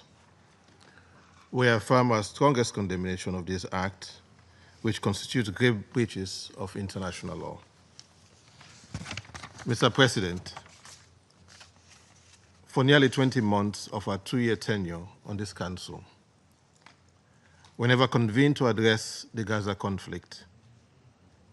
We've asked ourselves how the situation could possibly become more brutal and inhumane. Each time we are confronted with new depths of suffering, from the decades-long occupation and blockade of Palestinian territory to the heinous Hamas October 7 attack of 2023, to the ongoing plight of hostages and detainees, reported incidents of sexual violence, and now famine.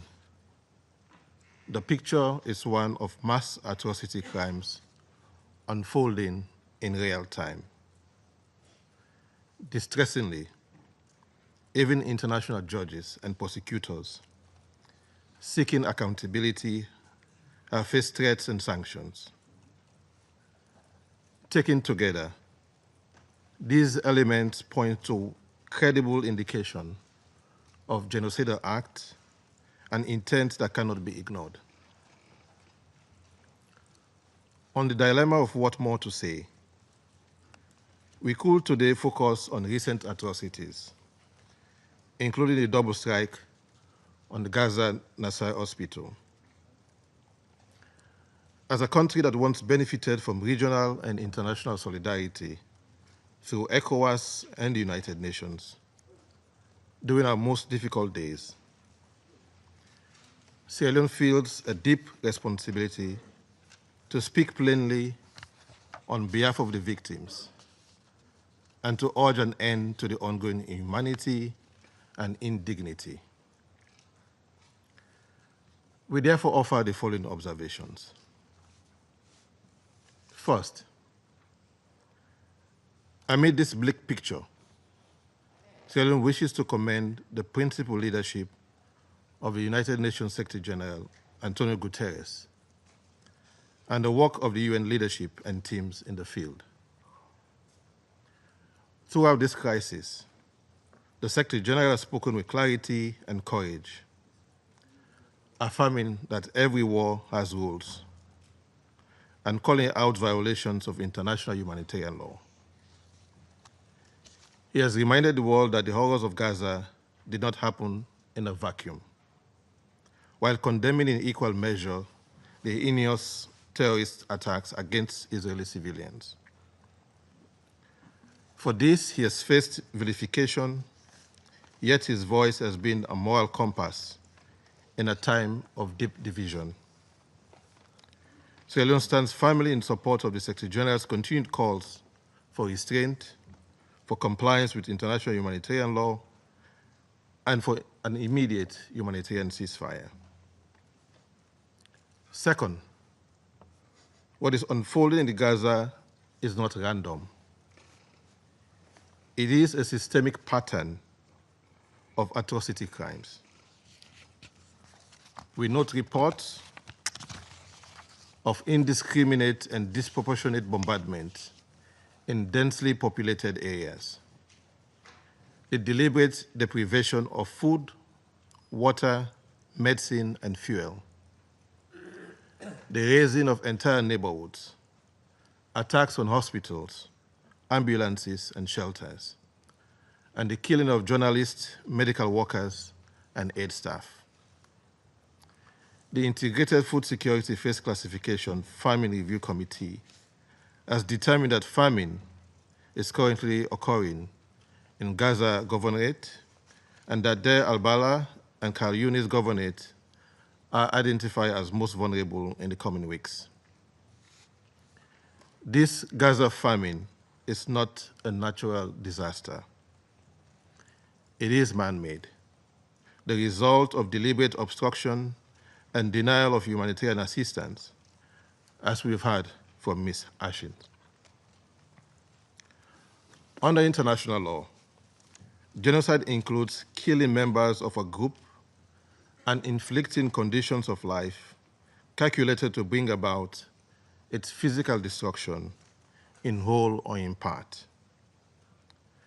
Today in Gaza, we see undeniable warning signs of exactly such destruction being inflicted on a civilian population.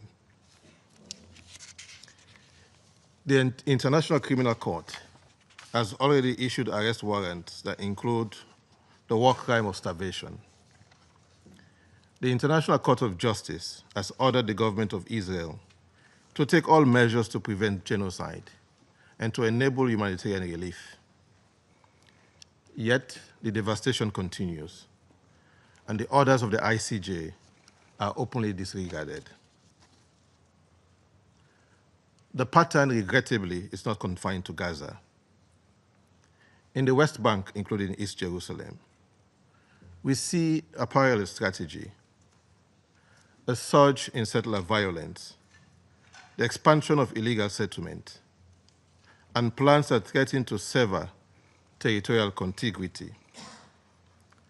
Entire communities are being uprooted, with the clear effect of rendering life unviable for Palestinians and making the two-state solution increasingly unviable. Salim views this development with grave concerns. The parallels to ethnic cleansing are unmistakable. Third, we must also note the systematic assault on truth itself. As stated, the Secretary General has been subjected to campaigns of vilification simply for speaking the truth. The United Nations and its agencies have faced unsupported accusations. Even UN facilities, including schools and shelters, have been struck, undermining their essential humanitarian work. Journalists and media workers have paid with their lives in unprecedented numbers. News bureaus have been bombed, communications cut, and reporting stifled. Medical personnel, doctors, nurses, and paramedics have been attacked in clearly marked facilities and ambulances. Independent experts have described this as a war on healthcare. At the very least, these attacks amount to war crimes and crimes against humanity. Silencing those who bear witness to suffering is an attack on truth and human dignity. Without truth, atrocity flourishes unchecked. We therefore call on all parties to respect the independence of the United Nations and ensure the safety of humanitarian actors, journalists, and medical workers. Mr. President, this council was created to respond to threats to international peace and security and to prevent the very horrors we are now witnessing. Yet, despite overwhelming evidence of atrocity crimes, our response has been disturbingly paralyzed. This echoes the darkest chapter of the 1990s, when the Council was rebuked for its failures during the genocides in Rwanda and Srebrenica. Then the world asked how the international community could stand by in silence. Today, the same question will be asked of us in our failure to act.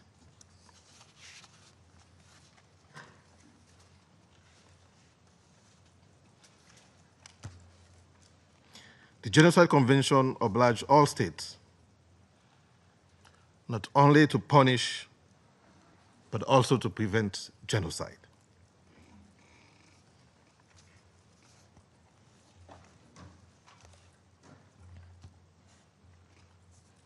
Inaction or paralysis in the face of clear warning signs is not neutrality.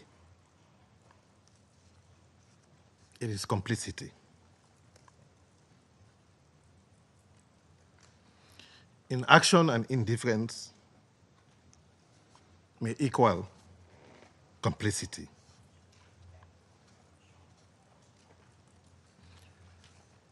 Future generations will look back and ask whether this council did everything in its power to stop an atrocity in real time. History's judgment will be unforgiving if we fail to rise to this moment. The path forward is clear. We've listened carefully to the parties.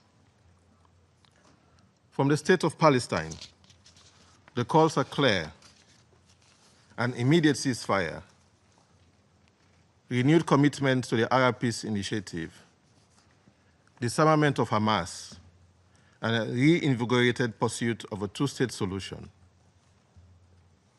From Israel, we hear the imperative of freeing hostages, the need for security, and the desire to live in peace and normalization with Middle Eastern states. These objectives are not mutually exclusive. They are interdependent.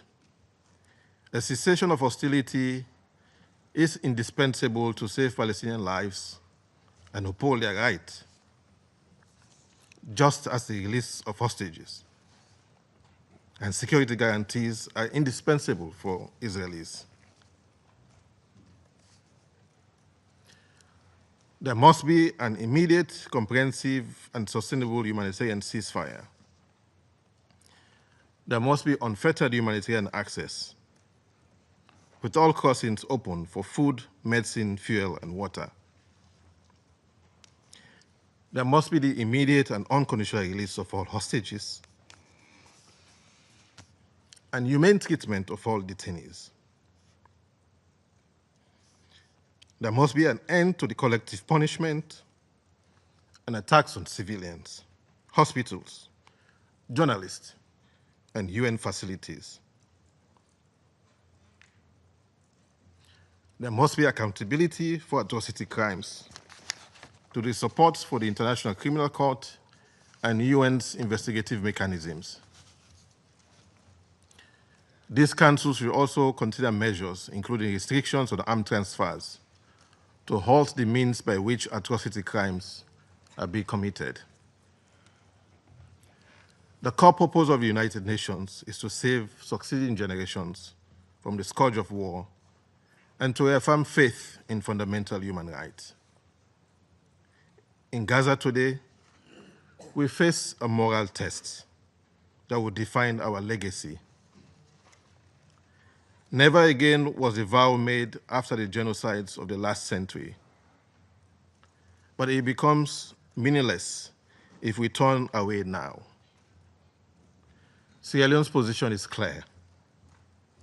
We cannot be silent, we will not be complicit, and we will continue to raise our voice for the victims.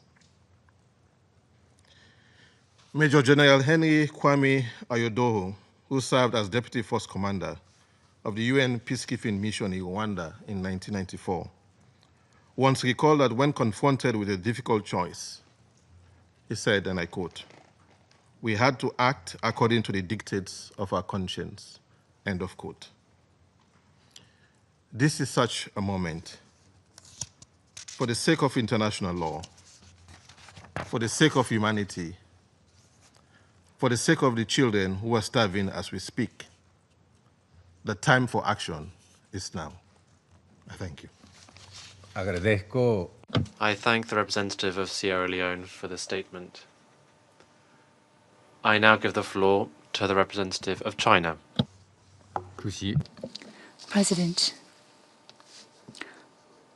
I thank the briefers for their briefings. The Gaza conflict has persisted for nearly 700 days.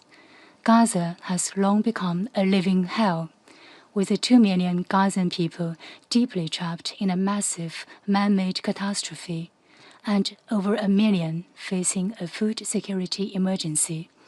The international community needs to exhaust every effort possible to prevent further deteriorations. China reiterates that violence cannot bring security, neither can force win peace. Israel's continued escalated military offensives have resulted in the loss of numerous innocent lives daily. Israel's strike on the Al-Nasser hospital on 25th of August killed over 20 civilians, journalists, and medical workers, creating yet another horrendous tragedy. Israel is still moving forward with its military plan to take over Gaza. The plan, once implemented, will inevitably lead to more bloodshed and displacement, adding to the danger and insecurity both Gazans and detained hostages are facing. China objects to and condemns all actions that harm civilians, damage infrastructure, and violate international law. We urge Israel to heed the strong calls from the international community, immediately cease its military operations in Gaza, and immediately halt any dangerous moves that escalate tensions. China further reiterates that violations of international humanitarian law are unacceptable, the weaponization of humanitarian supplies is unacceptable, and the militarization of an aid distribution mechanism is equally unacceptable. All along, the biggest challenge for scaling up humanitarian assistance in Gaza has not been the shortage of supplies or the inadequacies of the UN and other humanitarian agencies. Rather, it has always been the occupying power, Israel's lack of political will, and its deliberately created obstacles. We call on Israel to fulfill its obligations as an occupying power under the international humanitarian law by opening all border crossings, fully restoring humanitarian access, and supporting the UN's delivery of aid consistent with humanitarian principles to truly alleviate the humanitarian disaster on the ground. China reaffirms that the long unfulfilled aspiration for an independent Palestinian state is the fundamental reason preventing the solution to the Palestinian question and the root cause of the recurrent volatility of the Palestinian-Israeli situation. The Palestinian people's right to statehood, right to survival, and right to return must no longer be ignored. Israel's recent approval of a settlement expansion plan in the E1 area of the West Bank will severely undermine the contiguity of the Palestinian territory to the detriment of the foundation of a Palestinian statehood.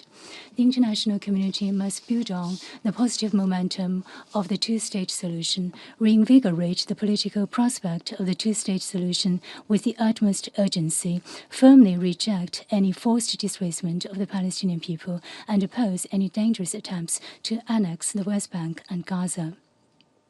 President, when peace is absent in the Middle East, peace is elusive for the world. At present, the Middle East situation is complex and fragile, with multiple intertwined hotspot issues. Amidst all this, however, the question of Palestine remains central to the Middle East issue. China supports the Council in taking all necessary actions to achieve a ceasefire, ending the fighting in Gaza, and alleviate the humanitarian disaster. We call on all countries, particularly the country with significant influence over the parties concerned, to uphold a just and responsible position and play a constructive part. China will continue to work with the international community towards ending the war in Gaza, advancing the implementation of the two-state solution, and ultimately achieving a comprehensive, just, and lasting solution of the Palestinian question so that both the Palestinian and Israeli peoples can live in shared tranquility and happiness. I thank you, President. Agradecemos a la I thank the representative of China for the statement, and I give the floor to the Russian Federation. Спасибо. Thank you, Mr. President. We are grateful to today's briefers for their information about the situation in the Gaza Strip. Over the past few days, we, just like many of our colleagues, were stunned by the new data on the record scale of famine in Gaza.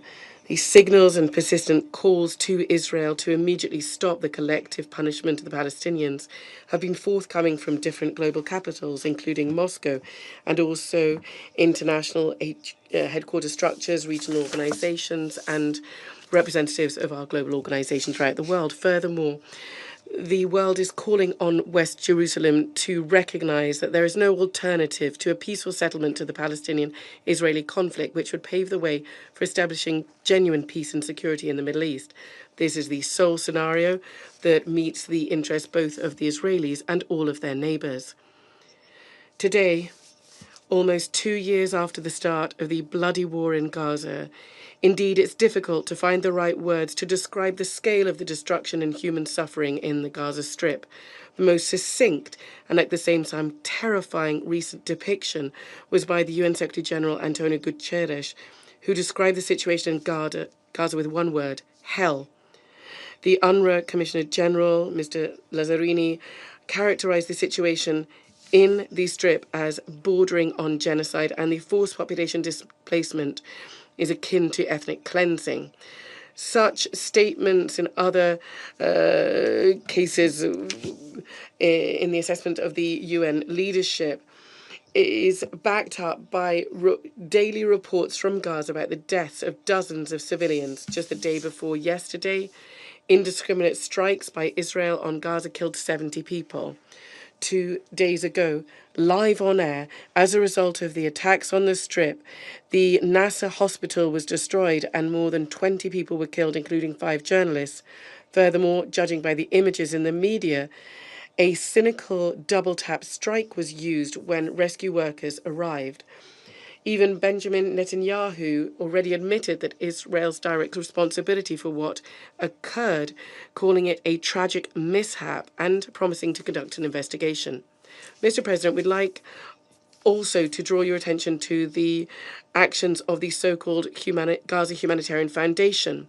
Since the foundation started its work in May this year, the situation has turned into a completely tragic and unacceptable one.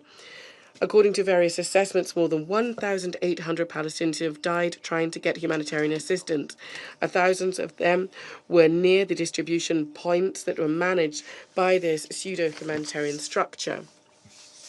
According to reports, strikes on civilians are occurring not only regularly, but also precisely. People in their utter despair spend the night at distribution points and in response get bullets in them. This is no humanitarian mission.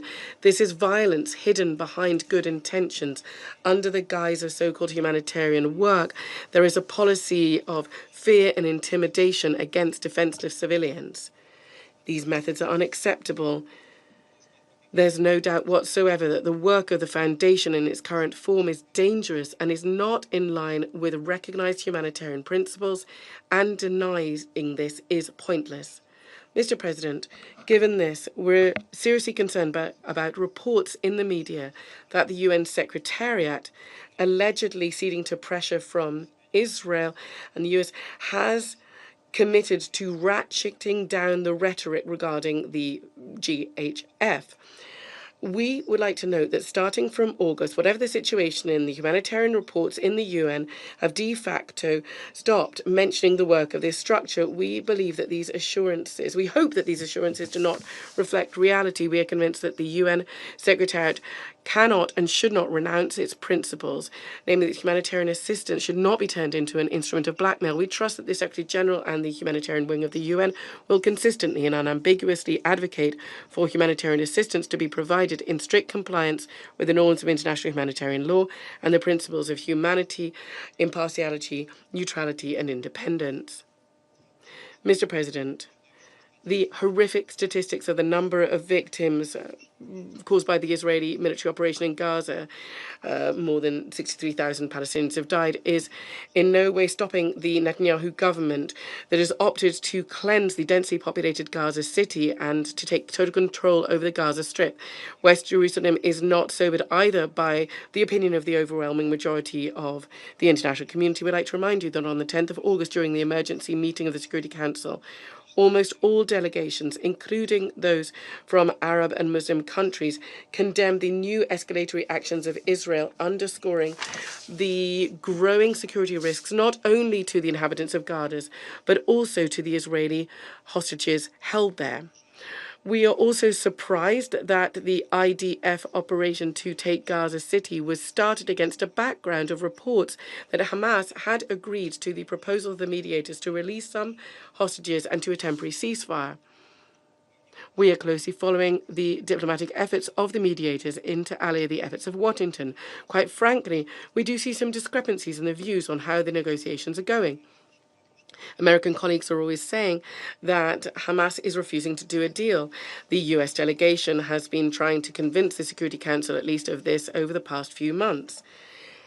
At the same time, there are signs that the movement is prepared to do a deal, and Israel is either rejecting the mediator's proposal or is simply expanding the hostilities on the ground and is not demonstrating real interest in reaching agreement. This was publicly announced yesterday in the Qatari media, which, along with the US and Egypt, is participating in the negotiations.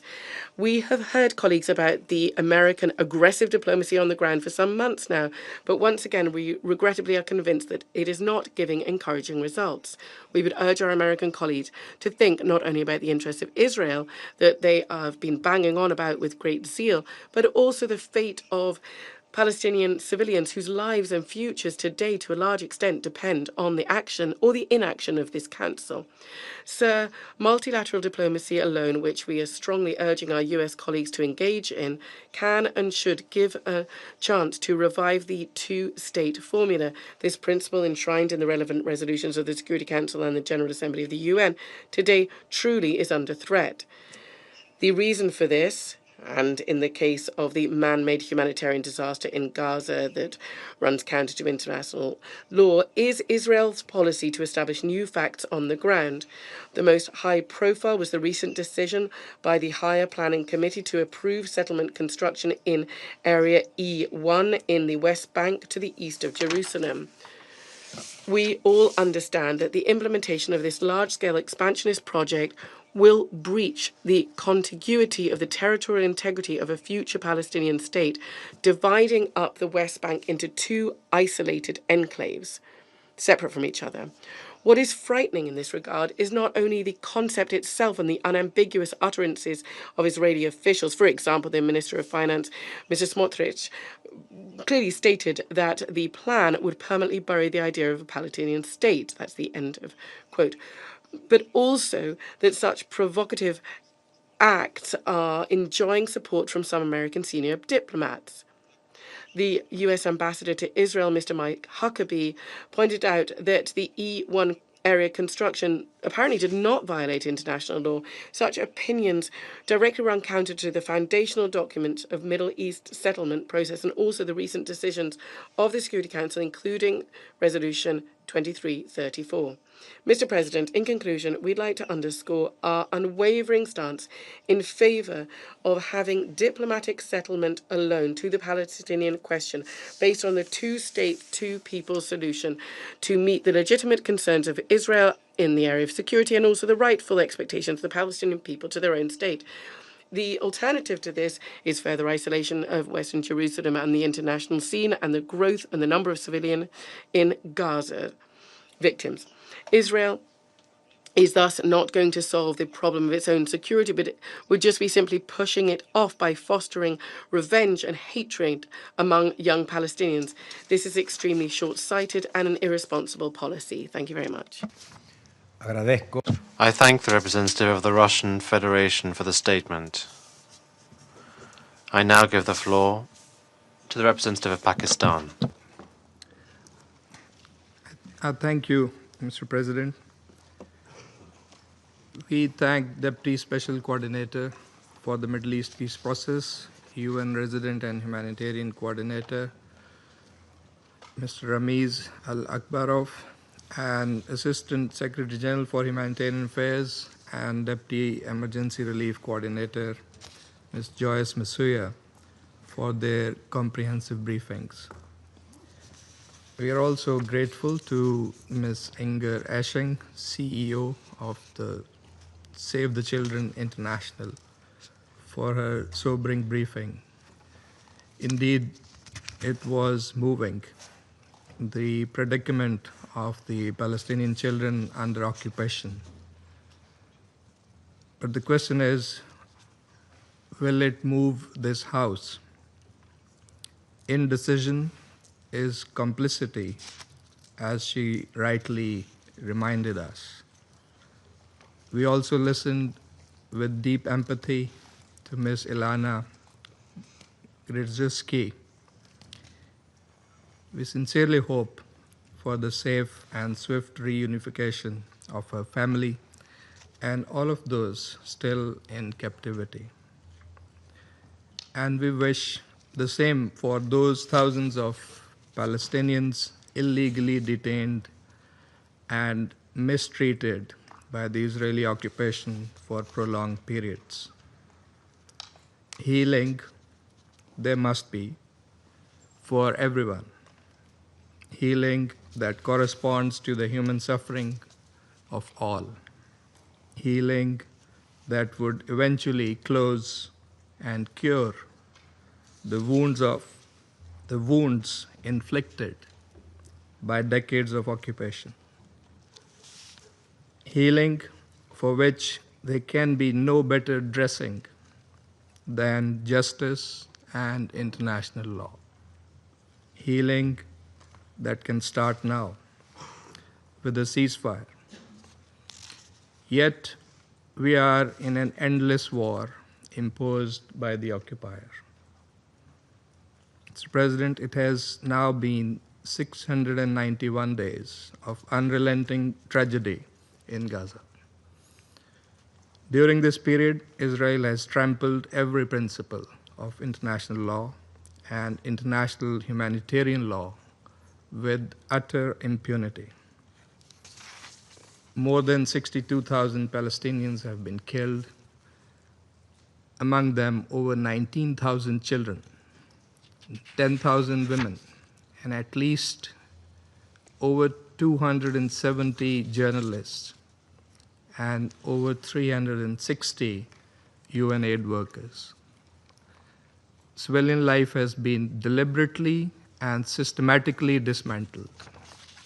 Even Israel's own military data, as reported in the international media, admits that 83% of those killed are civilians. How can this ever be justified or defended? This cannot be collateral damage. It is mass carnage. Today, no place in Gaza is safe. Yet the indiscriminate military onslaught continues because Israel is confronted with no real consequences for its actions. Hospitals, schools, homes, nothing has been spared. The world is now witnessing live-streamed killing of journalists and rescue workers. The strikes on the Nasser medical complex were appalling and condemnable, yes, but yet they are tragically familiar, part of a grim pattern. There are those who shield Israel and try to silence this council into inaction. What else is complicity? In fact, impunity has become Israel's shield and this council's silence its enabler. The occupying powers apologists must introspect and objectively assess the consequences of their policies. Mr. President, as if bombs were not enough, hunger is now a weapon of mass destruction. The latest IPC analysis confirms famine is now present in Gaza City, threatening over 500,000 people. The use of starvation of civilians as method of warfare may constitute a war crime. Undersecretary General Tom Fletcher rightly observed.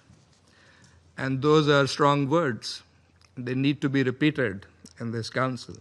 And I quote, "It is a famine we could have prevented if we had been allowed. Yet, food stacks up at borders because of systematic obstruction by Israel. It is a famine in 2025, a 21st century famine." Mr. President, it is not by negating or criticizing and pressurizing the United Nations and its senior officials, or by denying and rejecting the findings of the ICJ, and of global human rights and humanitarian organizations, or by silencing the media that we can move forward. It is only by accepting the reality that we can build peace. Pakistan condemns Israel's so-called military operation and planned full occupation of Gaza City, which is nothing but a blueprint for further humanitarian catastrophe, threatening to displace once more up to 1 million people. Simultaneously, annexation in the West Bank and East Jerusalem continues unabated. The E1 settlement plan is a deliberate attempt to bury the two-state solution. We strongly condemn this action, which constitutes a clear violation of international law, including Security Council resolutions. The combined effect of mass killing, displacement, famine, settlements, and destruction of habitable land leaves no ambiguity. This is a campaign of ethnic cleansing in plain sight. The Organization of Islamic Cooperation, at its 21st extraordinary session of the Council of Foreign Ministers on 25th August, adopted a resolution that speaks with moral clarity. It has urged this Council to act promptly under Chapter 7 to stop the brutal aggression by the Israeli occupation and its violations, which threaten the prospects for achieving a just, lasting, and comprehensive peace in the region and hinder the implementation of the two-state solution. It has also urged the Council to hold Israel, the occupying power, accountable for all crimes and violations that clearly breach international law and international humanitarian law. The Security Council cannot remain a bystander. It must act now, with resolve, to fulfill its charter responsibility for the maintenance of international peace and security. It must demand, first, an immediate, permanent, and unconditional ceasefire across Gaza and the occupied Palestinian territory, with full implementation of Security Council Resolution 2735. We appreciate and support the efforts led by the United States, Egypt, and Qatar, and hope these will result in an early ceasefire. Second, an immediate and unconditional lifting of all restrictions on the entry of humanitarian aid into Gaza and its safe and unhindered distribution to the population in need of such assistance, as well as the restoration of all essential services. Third, release of all hostages and exchange of Palestinian prisoners. Fourth, a halt to Israel's declared intent to occupy Gaza City. And fifth, an end to forced displacement, illegal settlement expansion, and annexations in the West Bank and East Jerusalem. Mr. President, lasting peace requires a credible political horizon, one grounded in international law, leading to the realization of a sovereign, viable, and contiguous Palestinian state based on the pre-1967 borders, with Al-Quds al-Sharif as its capital. Occupation must end, for that is the actual root cause of instability in the Middle East. The high-level conference on peaceful settlement of the Palestinian question and the implementation of the two-state solution was co-chaired by Saudi Arabia and France last month, was a timely initiative. It respects the will of the international community. That must be respected. It must be followed by concrete and coordinated international action to finally achieve the long-coveted peace and stability in the Middle East. Mr. President, every moment of inaction deepens the suffering that we are all here talking about. It multiplies the grief and tears apart the very fabric of international law. The world is watching. History will not forgive delay. It will not forget inaction. The Council must rise to its chartered duty and act. I thank you. I thank the representative of Pakistan for the statement. I now give the floor to the representative of France. Monsieur le Président. Mr. President, first of all, I would like to thank the Deputy Special Coordinator of the United Nations for the Middle East Peace Process, Mr. Ramiz Al-Kabarov, and also the ASG for Humanitarian Affairs, Ms. Joyce Musuma, for their briefings. I would also like to thank Ms. Inga Ashing for the briefing on the very devastating consequences of the situation in Gaza. I would like to say that it's very important for the very moving testimony of Ms. Grzewski to be heard. She is extremely courageous, and we're pleased she was here in the Council. Sir, France reiterates that it stands firmly in solidarity with the families of all hostages who must be released immediately. France denounces the barbaric cruelty of the treatment and the way they are treated by Hamas, and the ghastly stage images made by this terrorist movement. I would convey my heartfelt thoughts to the family of our compatriot Ohad Yalhoumi, assassinated in Gaza. We will continue to act unfailingly to ensure the return of all the hostages, and we will continue to rally against anti-Semitism and the barbaric acts that anti-Semitism engenders throughout the world. Sir, the humanitarian situation in Gaza is tragic. Famine is rife in the Gaza governorate, as has been confirmed by the UN on Friday last week. The use of famine as a weapon of war is likely to constitute a war crime. At the beginning of this week, harrowing images reached us of new Israeli strikes on the Khan Yunis hospital, which killed numerous civilians, including journalists. This is unacceptable. Civilians and journalists must be protected under all circumstances. France is concerned by the tragic situation for children, which is continuing to deteriorate. As we've heard from Ms. Inga Ashing's statement, Israel, in line with international law, is bound to ensure the protection of civilian populations and infrastructure and to facilitate the delivery of humanitarian assistance.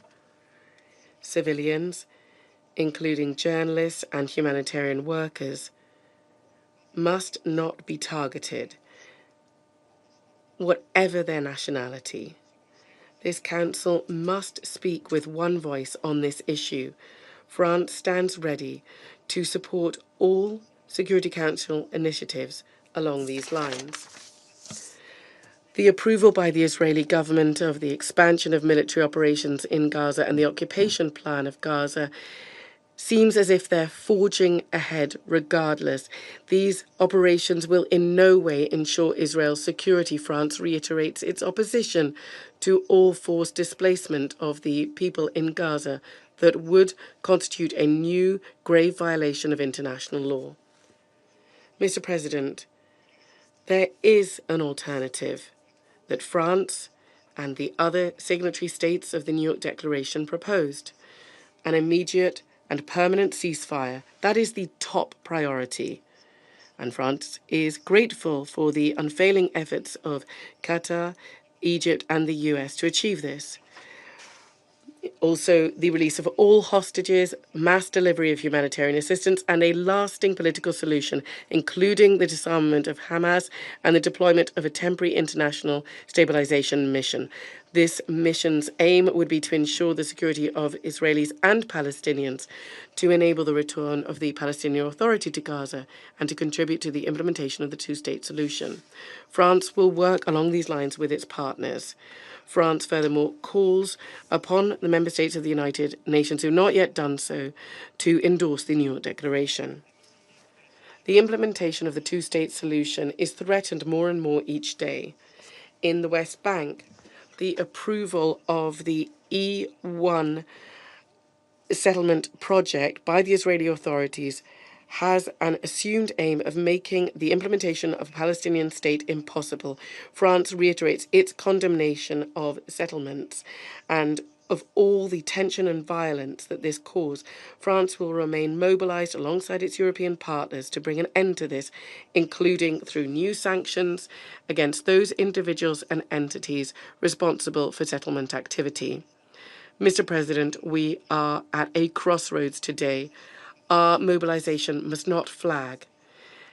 We need to draw on the success of the international conference that took place here in New York in July, and we need to keep going along the right tracks. The future of all inhabitants of Israel and Palestine depends on it today and tomorrow. Thank you very much. I thank the representative of France for the statement. I now give the floor to the representative of Denmark. Thank you, Mr. President. At the outset, allow me to thank ASG Masuya and Chief Executive Officer Ashing for their powerful briefings.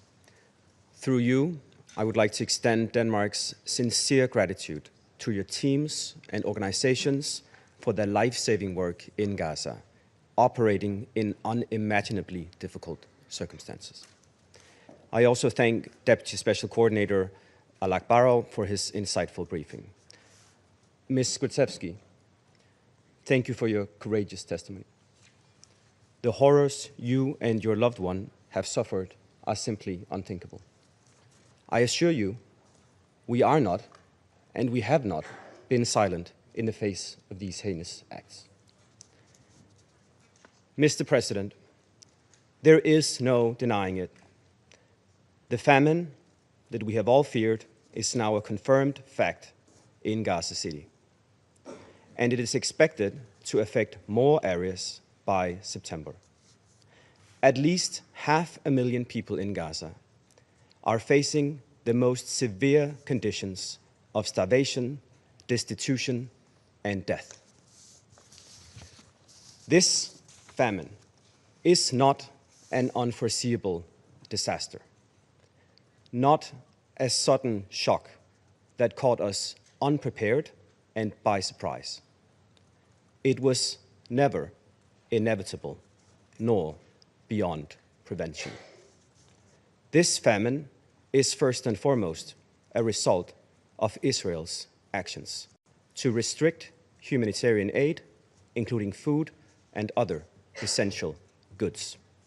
We urge Israel to immediately change course. Immediate, large-scale, unobstructed, multi-sectoral humanitarian assistance is critical to avert further destitution, starvation, and death. Immediate and decisive action will save lives. Mr. President, we are deeply shocked by another attack on a medical facility in Gaza, namely the Nasser Hospital in Khan Younis this Monday. Civilians, health workers, and journalists must be protected. In order to lessen the enormous pressure on Gaza's health facilities, we call for the resumption of medical evacuation corridors from Gaza to the West Bank, including East Jerusalem. Additionally, we call on Israel to lift restrictions on essential medicines and medical equipment to Gaza that are currently denied on the grounds of being dual use. Civilians, including humanitarian workers and UN personnel, as well as civilian infrastructure, must be protected by all parties in accordance with international humanitarian law. The full-fledged UN humanitarian aid system must immediately and unconditionally be allowed to return. Due to Israel's new restrictive registration requirements, essential international NGOs may be forced to leave imminently, which would further worsen the already catastrophic humanitarian situation. We repeat our call on the government of Israel to provide authorization for all international NGO aid shipments.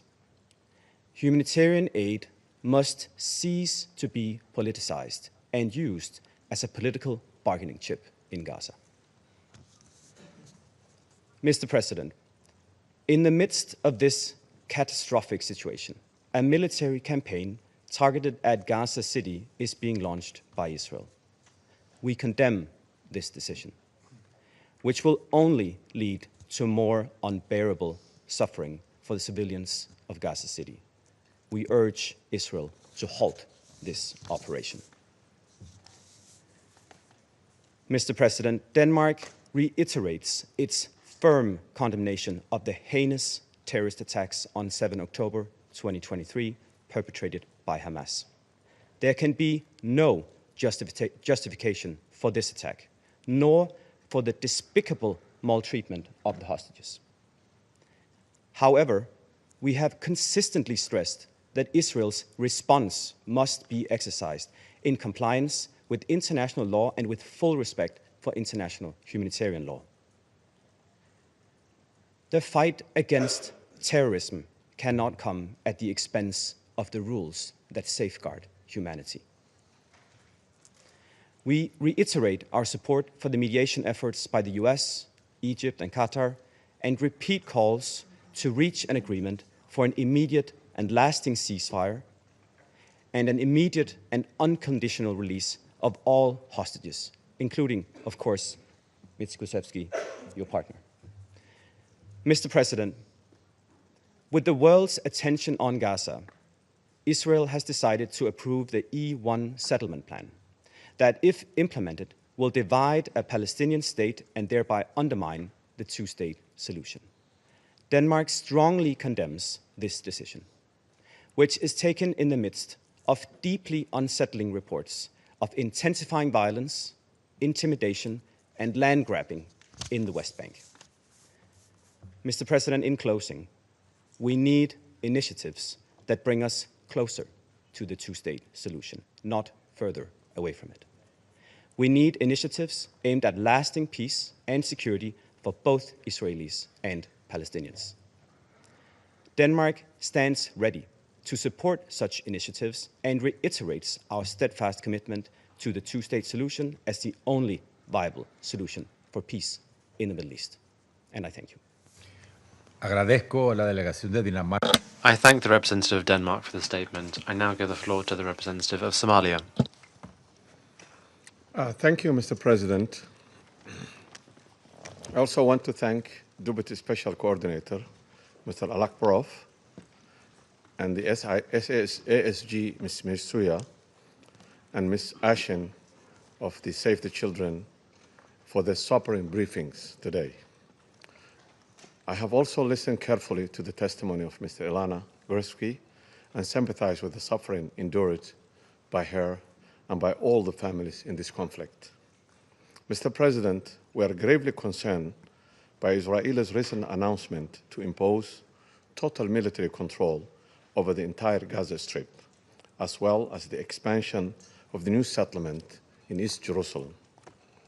We also condemn Israel's bombing of Nasser Medical Complex in Khan Yunis, which resulted in the death of innocent unarmed civilians, including doctors, journalists, and patients. These actions risk the prospect of achieving lasting peace and further compound an already dire situation in Gaza and the West Bank. The latest IBC report has removed any doubt about what's happening in Gaza. Famine is no longer looming. It's a man-made famine, and it's happening in Gaza. The death of children from hunger and disease is not a forecast, it's a fact. Entire families are starving in full view of this council, despite the presence of international humanitarian system that could save them if only they were allowed to act. Let us be absolutely clear. Famine in Gaza is not an natural occurrence caused by drought, failed harvest, or sudden catastrophic beyond human control. It's a man-made, deliberately created through a siege, blockade, and systematic obstruction by Israelis. The international humanitarian law is explicit. The starvation of civilians as a method of warfare is a genocide and it's prohibited. Attacks on objects indispensable to survival, food stocks, water systems, agriculture, medical facilities are prohibited under international humanitarian law. The Fourth Geneva Convention requires the occupying power to ensure the welfare of the civilian population under its control. Mr. President, Somalia stresses the following points. First, a blockade must be lifted, not partially, not temporarily, not heroically, but fully and immediately. Every day of a delay means more children are buried, more families are lost. Crossings must be opened and kept open. Second, humanitarian access must be sustained, predictable at scale. 8 convoys carrying fuel, medicine, and essential goods must be allowed to flow without arbitrary inspections, delays, or denials. Third, civilian infrastructures must be protected. Hospitals, bakeries, water networks, schools are not legitimate targets.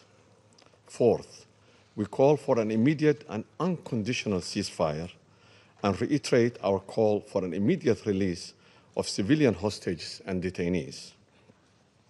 Mr. President, the images and reports coming from Gaza are not abstract. They are skeletal children without access to therapeutic food. They are mothers unable to produce milk for their newborn because they themselves are starving. They are hospitals turned into morgues because generators have run dry. This is the daily reality of the people deliberately held hostage to hunger as a collective punishment, which is a clear violation of international humanitarian law. What we are witnessing is not security, it's a collective punishment, and it's a genocide. Mr. President, we call on this Council to act with urgency and clarity, demand the immediate lifting of the blockade, ensure full, safe, unhindered humanitarian access by all routes and means, protect civilians and humanitarian workers without exception, call for an immediate and permanent ceasefire, and recommit to a political process that ends the occupation and delivers a just and lasting peace in the Middle East. Somalia reaffirms its unwavering support for the inalienable rights of the Palestinian people, including the right of self-determination to establish an independent, sovereign state of Palestine on the borders of 1967 with Al-Quds al-Sharif as its capital, in accordance with the relevant UN resolutions and the Arab Peace Initiative. Somalia will continue to stand firmly with the people of Palestine in their legitimate struggle for the freedom, dignity, and self-determination. I thank you. I thank the representative of Somalia for the statement. I would like to welcome the new permanent representative of Greece, the ambassador to the Security Council. I will be happy to work closely with you in the next few days, and I'm pleased also now to give you the floor. You have the floor. Thank you very much, Mr. President. I would like to thank Deputy Special Coordinator Alakbarov and the Assistant Secretary General Musuya, as well as Ms. Inger Ashing, CEO of the Save the Children International, for the sobering and powerful briefings. Ms. Ilana Grzeski, we are always reminded of what you witnessed during the heinous attacks of the 7th of October, I can assure you. Mr. President, I wish to highlight the 3 following points today. First, the humanitarian situation in Gaza is catastrophic and must be urgently reversed. Hostages remain in Hamas captivity while famine now defines conditions on the ground. As the Secretary General has rightly stated, images of children suffering despite their innocence from acute malnutrition are harrowing. Greece, alongside its European partners, expressed its grave concern over the expansion of military operations in Gaza. This would only endanger the lives of civilians and hostages, exacerbate the humanitarian suffering, and lead to a large-scale displacement of Palestinians, with greater ramifications for regional stability. Medical personnel and journalists must be protected at all times, and incidents such as the strike on Nasser Hospital in Khan Yunis, which killed civilians, medical staff, and journalists, must be thoroughly investigated. All the while, hostages continue to suffer at the hands of Hamas, as diplomatic efforts led by Egypt, Qatar, and the USA for a negotiated outcome continue. The testimonies of Mrs. Gredzensky and the brother of Etar David, taken hostage by Hamas on 7th of October and held in atrocious conditions for nearly 2 years, as well as the recent appalling footage of the 2 Israeli hostages, remind us of the urgent need for the unconditional and immediate release of all hostages. Lifting the blockade to allow the flow of humanitarian aid is imperative. Greece recently conducted an airdrop of food supplies over Gaza in close cooperation with the EU and other regional partners, including Jordan. Similarly, the resumption of the Cyprus corridor, a critical component of the humanitarian pipeline, will hopefully expedite the delivery of aid into Gaza. Second, settlement expansion and settler violence in the West Bank further undermine prospects of peace. The recent announcements for the reconstruction of additional settlements in the E1 area in the West Bank undermine the prospects of a two-state solution and contravene Security Council resolutions and international law. We are equally strongly opposed to any attempts of forced displacement of the Palestinian population. Similarly, the escalation of settler violence, including against Christian communities, is alarming and must be addressed without any delay. Third, only a ceasefire and a political solution can end the spiral of violence. After 22 months of suffering, diplomacy must again take center stage. The ceasefire brokered at the beginning of this year showed that the bloodshed can end, that hostages can reunite with their loved ones, and that humanitarian aid can reach those in desperate need when diplomacy prevails. A new durable and comprehensive ceasefire is more urgent than ever, while ensuring that Hamas would not have any government or security role in Gaza. The recent international conference on the implementation of the two-state solution, co-presided by France and Saudi Arabia in New York in the past month, demonstrated broad international resolve to secure peace and stability. We call on the parties to summon the political courage to move forward toward a viable two-state solution through the revitalization of the political process in line with the relevant Security Council resolutions. Mr. President, despite the bleak outlook, Greece remains steadfast in its commitment to peace and diplomacy. We will continue to work alongside the UN and international partners to support a just, lasting, and comprehensive solution to the conflict. I thank you. I thank the representative of Greece for the statement. I now give the floor to the representative of the United Kingdom. Thank you, President. I'd like to start by thanking Deputy Special Coordinator Alek Barov, ASG Masuya, Ms. Ashing, and Ms. Gritsevsky for your sobering and powerful briefings today. which underline one single truth. It is time for this terrible conflict to end. I'll make 3 points, President. First, the IPC's confirmation of famine in Gaza City marks the first officially recorded famine in modern history in the Middle East. It is entirely man-made and, as my Foreign Secretary has said, it is a moral outrage. Over 100 children in Gaza have died of malnutrition, while food is sitting at Gaza's borders. I have 2 clear messages for Israel. Immediately lift restrictions and allow food, medical supplies and fuel to reach those in desperate need in line with international humanitarian law. And allow the UN and international NGOs to carry out their life-saving work without obstruction. It is also vital that international humanitarian law is upheld.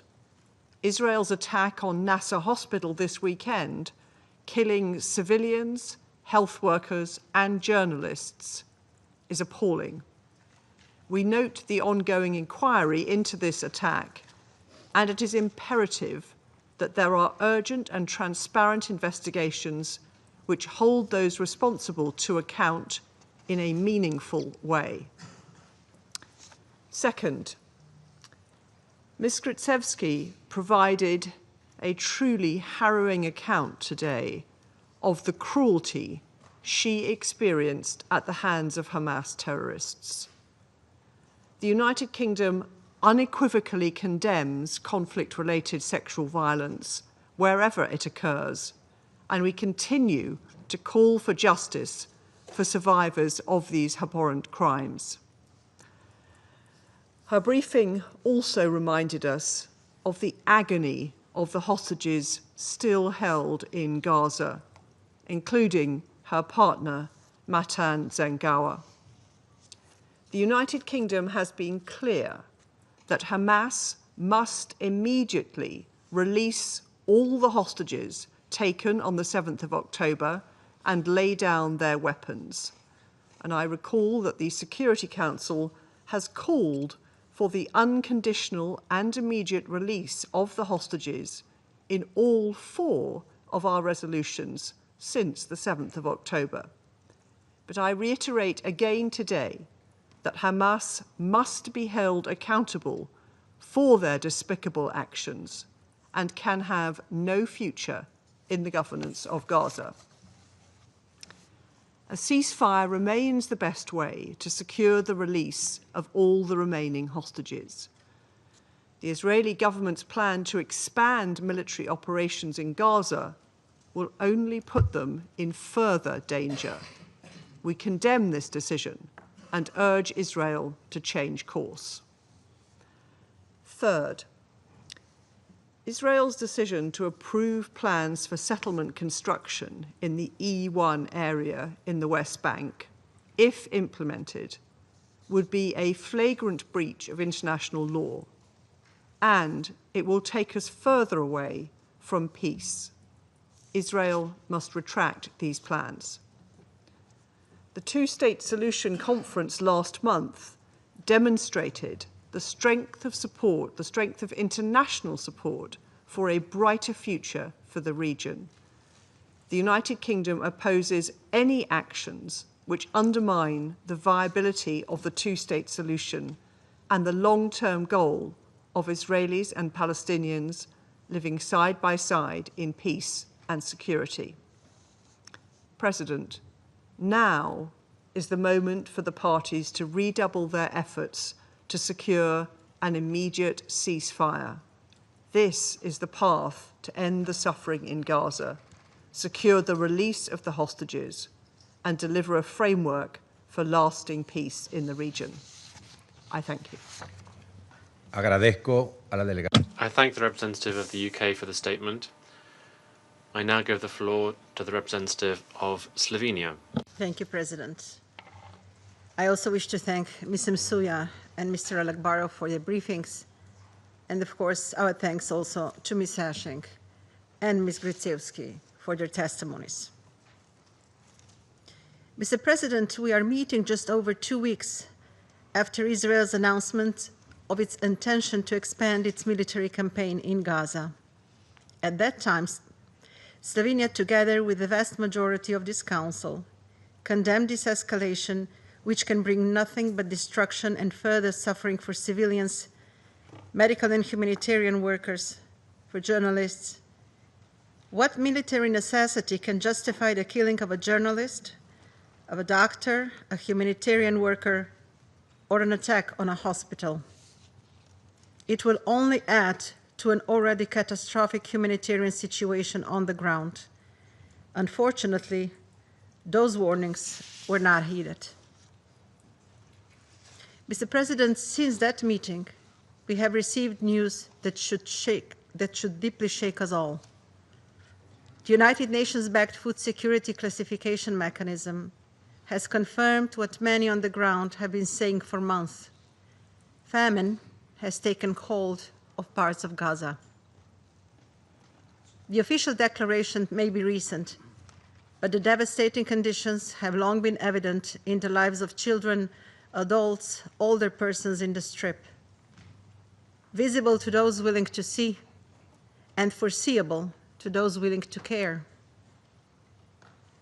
Colleagues, how many more reports do we actually need? How many more warnings do we require before this Council acts in a decisive and united manner? While Gaza suffers unimaginable devastation, we are also gravely alarmed by the continued deterioration of the situation in the West Bank, including ongoing incursions. The recent approval of settlement construction plans in the E1 area is unacceptable and a clear violation of international law. This reckless move not only undermines the viability of the Palestinian state, but also brings no benefits to the Israelis. Instead, it further entrenches insecurity, instability, and violence. Mr. President, it is clear to nearly every delegation in this chamber that the current trajectory is unsustainable and unacceptable. The longer the Security Council delays meaningful action, the more complicit we risk becoming in the suffering that continues to unfold. We acknowledge and welcome the efforts of working bilaterally or within smaller coalitions to address the crisis. But let us be clear, the United Nations must be allowed to play its role. This is precisely why the UN was created, to act when the world is confronted with threats to peace, gross violations of international law, and mass human suffering. We need a ceasefire. We need full and unfettered humanitarian access to feed the starving, heal the wounded, and bury the dead. We need the immediate and unconditional release of all hostages. We need the restoration of respect for international humanitarian and human rights law, and with it, some sense of basic human dignity. These are not political demands, they are legal and moral imperatives. Slovenia firmly believes that the United Nations has both the capacity and the legitimacy to help prevent further escalation and facilitate a path towards peace. One day the future generations will look on us and ask, how could you allow for this to happen? If we don't act, the history will judge us for sitting aside, being quiet. And the time to act is not tomorrow, the time is now. I thank you. Agradezco. I thank the representative of Slovenia for the statement. I shall now make a statement in my capacity as a representative of Panama. Your Excellencies, colleagues, Panama would like to thank Mr. Ramiz Alakbarov, Deputy Special Coordinator for the Middle East Peace Process and United Nations Resident and Humanitarian Coordinator, and Ms. Joyce Msuya, Assistant Secretary General for Humanitarian Affairs and Deputy Emergency Relief Coordinator. We'd like to thank them for their briefings, and we'd like to reiterate our support for the efforts and work undertaken by the United Nations agencies, within their limitations, in an extremely complicated environment in Gaza. We would also like to welcome the delegations of Israel and the observer state of Palestine. Panama also wishes to express our gratitude to Ms. Inga Ashing, Executive Officer of Save the Children International, which helps and protects thousands of children in armed conflicts, including the humanitarian tragedy playing out in Gaza today. We would also like to express our respect and solidarity with Ilana Gritsevsky, survivor of the kidnapping in the midst of the atrocious violence that occurred on the 7th of October. Your experience, also characterized by the absence still of your partner Matan, who remains in Gaza, only enshrines the sorrow of this moment, but also the possibility of hope and human dignity. And your account also reflects the tragedy of two peoples who have been trapped in a cycle of increasingly cruel violence for too long. Your Excellencies, for 22 months we have borne witness to a war that continues to claim a human cost that rends the world's moral conscience and demands immediate action from this Council, which cannot continue to stand idly by. From that fateful day, the 7th of October, when 1,200 people were brutally assassinated and 250 people were taken as hostages by Hamas, acts that Panama unequivocally condemns, once again, the violence has not ceased. The suffering of so many innocent people reminds us that a future of peace and dignity for Gaza will only be possible without the terror of Hamas, whose ideology has no place in the life of two peoples who deserve to coexist in peace and security. However,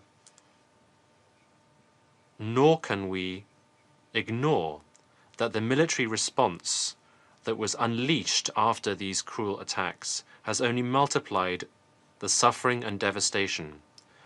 It has plunged the Gaza Strip into an unprecedented humanitarian disaster and the entire world into a moral dilemma. More than 62,000 Palestinians, including 18,000 children, have died. Tens of thousands have been injured.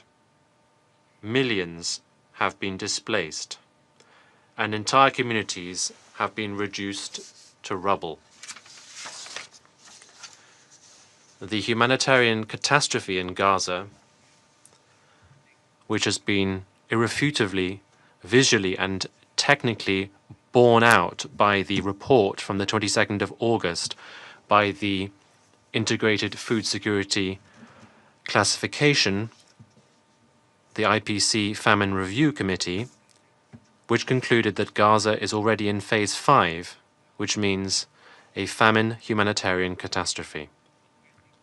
According to this report, almost 500,000 people, that is to say 22% of the population, are living in conditions of famine, while in Deir al-Balah and Khan Yunis, the population are facing phase 4, and in the north, the conditions are similar or even worse.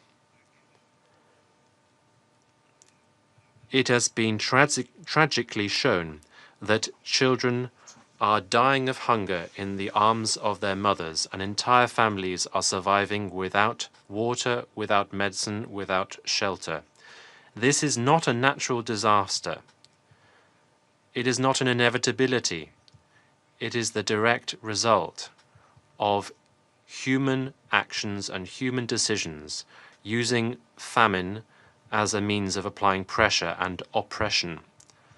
And these decisions do not bring the conflict any closer to an end. On the contrary, they only lead to more violence, more resentment, and more suffering.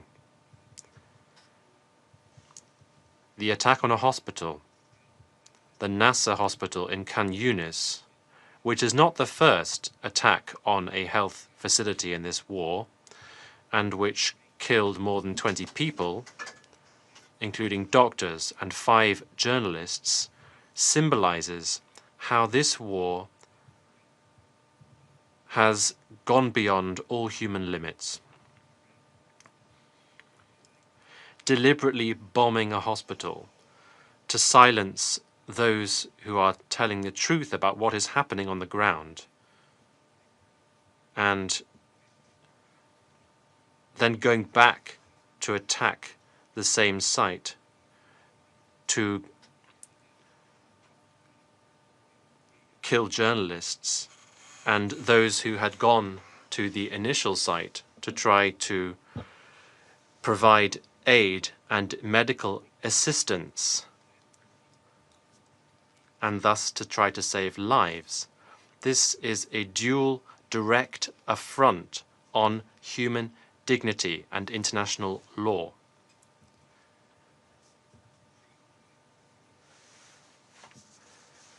That is why there must be a serious objective investigation in order to credibly shed light on responsibilities for this tragic incident, and thus to avoid impunity.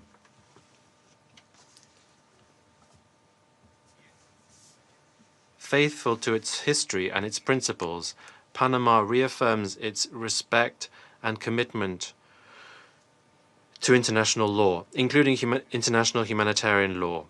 Panama always promotes dialogue as a way to achieve political understanding and sustainable solutions. The disastrous situation in Gaza cannot, nor must it, lead to complicit silence in the face of actions that run roughshod over international law and run counter to the purposes and principles of the UN Charter. All members of this organization, we have the duty to act always guided by the defense of peace, security, and human dignity without any exceptions. Palestinian civilians, the hostages, the humanitarian workers, journalists, the disappeared, and all of those who, simply because they are in Gaza, must be protected. They are and will continue to be those who pay the price of decisions taken by political leaders who seem to ignore the voices of the world, demanding for an end to the bloodshed. For the hostages, those who have disappeared and their families, we call for a ceasefire immediately in order to lead to the immediate, dignified, unconditional release of all hostages, to give their families hope once again. For the Palestinian families, we call for a ceasefire to end the killing and to allow parents to feed their children, to find and bury their loved ones with dignity, and to live without fear of not seeing tomorrow. For the humanitarian agencies and organizations and their workers, we call for a ceasefire to allow full, safe, and unhindered access to save lives without giving their own. For the journalists, we call for a ceasefire to ensure the right to report the truth without paying for that with their lives, to allow them to fulfill their professional and moral responsibility to provide information. For all of those, Your Excellencies, distinguished colleagues, Panama is calling loud and clear for a ceasefire, for human dignity and life. These factors must always be at the heart of all decisions taken. Your Excellencies, victory is not possible if it is built on the corpses of civilians, whose human dignity has been buried under the rubble of destroyed cities. The only viable, legitimate plan to achieve peace in the Middle East must involve two peoples, Israel and Palestine, who deserve it, living in security and dignity within internationally recognized borders and with guaranteed rights, free from fear and violence which encompasses them today. I resume my function as President of the Council. And I now give the floor to the permanent observer of the Observer State of Palestine. Mr. President, thank you very much for convening this meeting, and our thanks to all the briefers for their presentations and testimonies to the Council. Before I deliver the rest of my statement, I just want to share with you that maybe thousands of Palestinian children are with us in this room. I see them. I feel them. They are angels.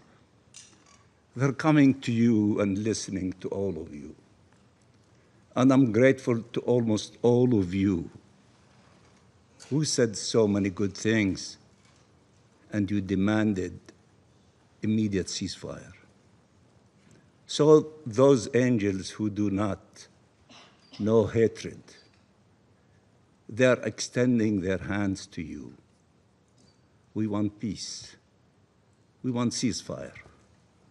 We want food. We want medicine.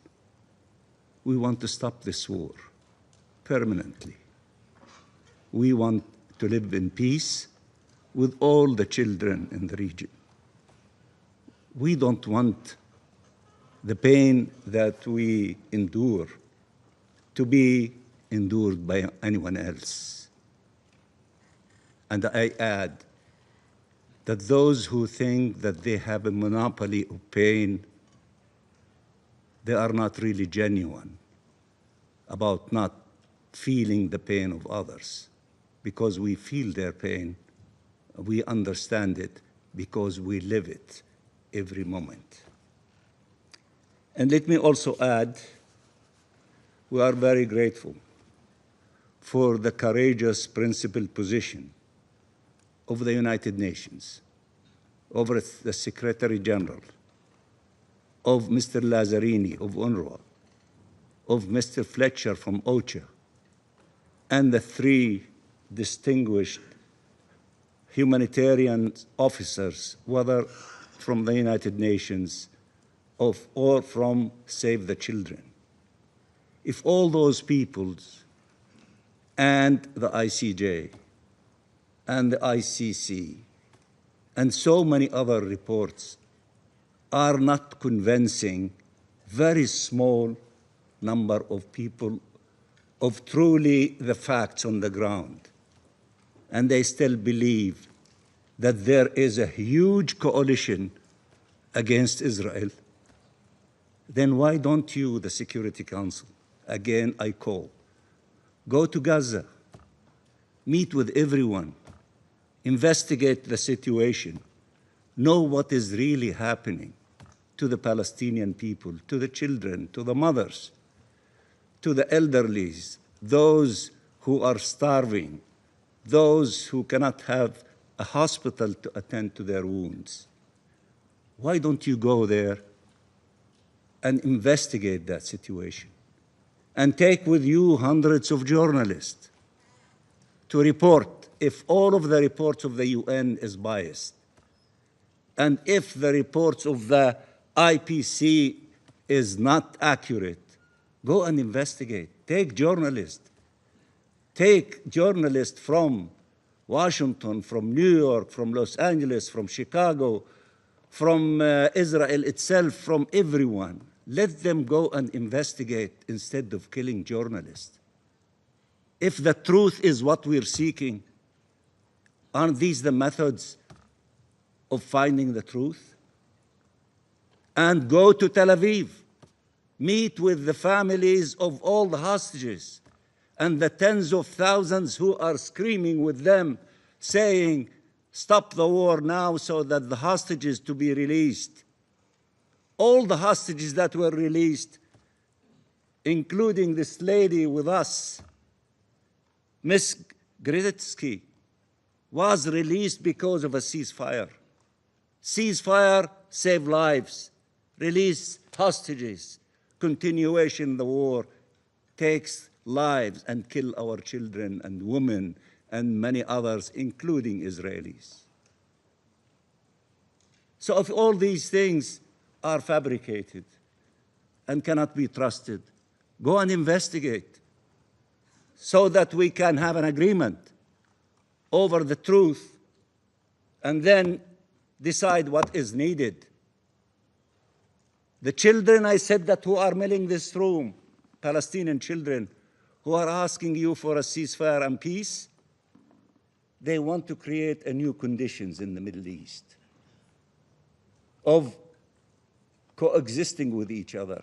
They want to begin the process of healing. They deserve healing, not some to deserve healing and others do not exist. Everybody deserves healing. We have 2.1 million Palestinians who are still alive in the Gaza Strip. They deserve healing and therefore should be given the opportunity to healing. And let me now deliver my statement, Mr. President. Before the world's eyes and under its watch, Israel has imposed famine on the Gaza Strip.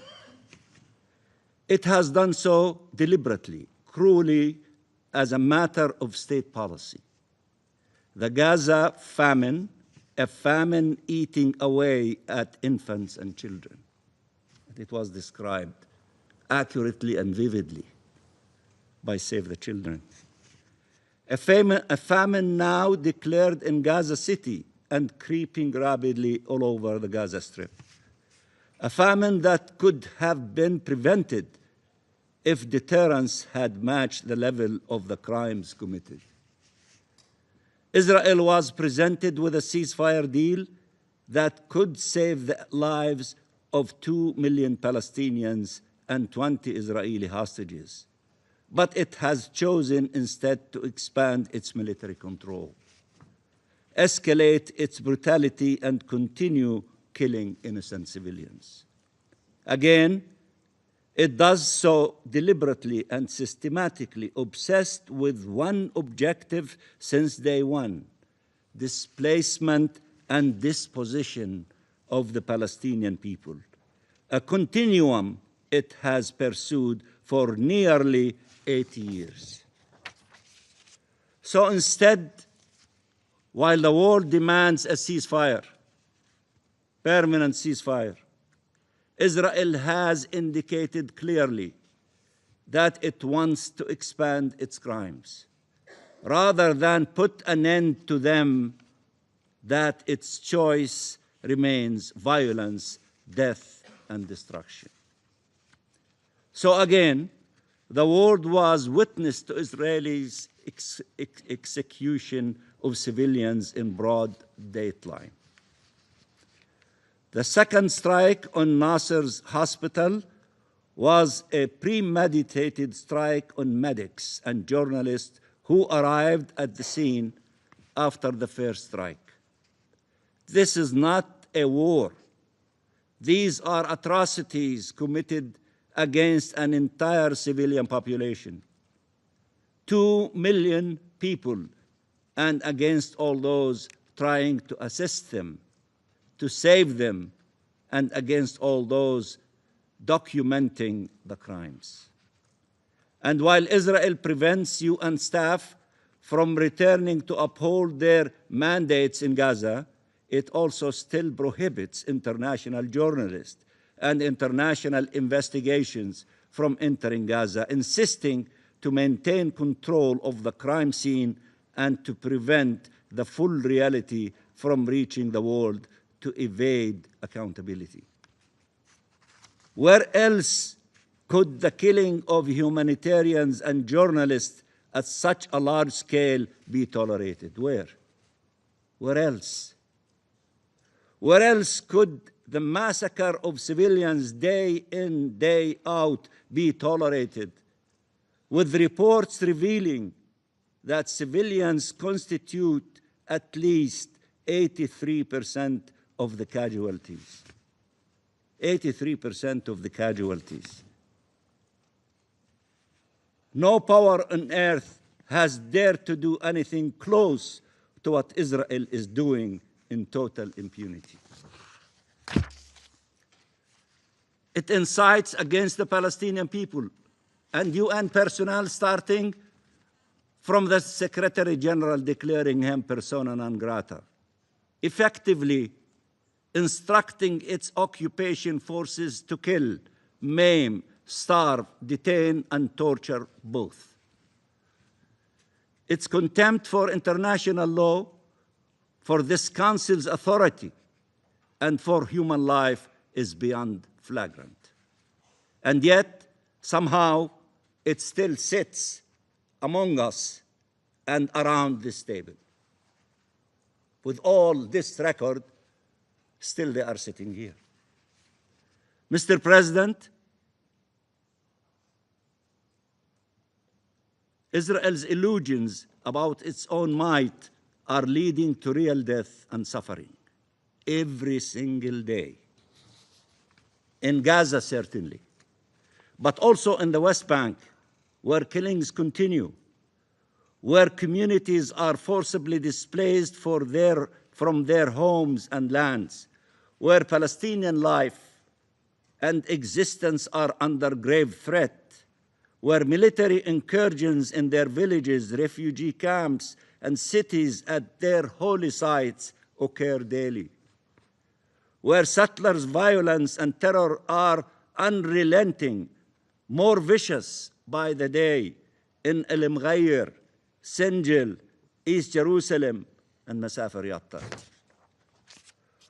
where Israel is feverishly expanding settlements, including its illegal plans targeting the E1 to suffocate the Palestinian people, to fragment the Palestinian state, to thwart our self-determination and independence, to destroy the two-state solution.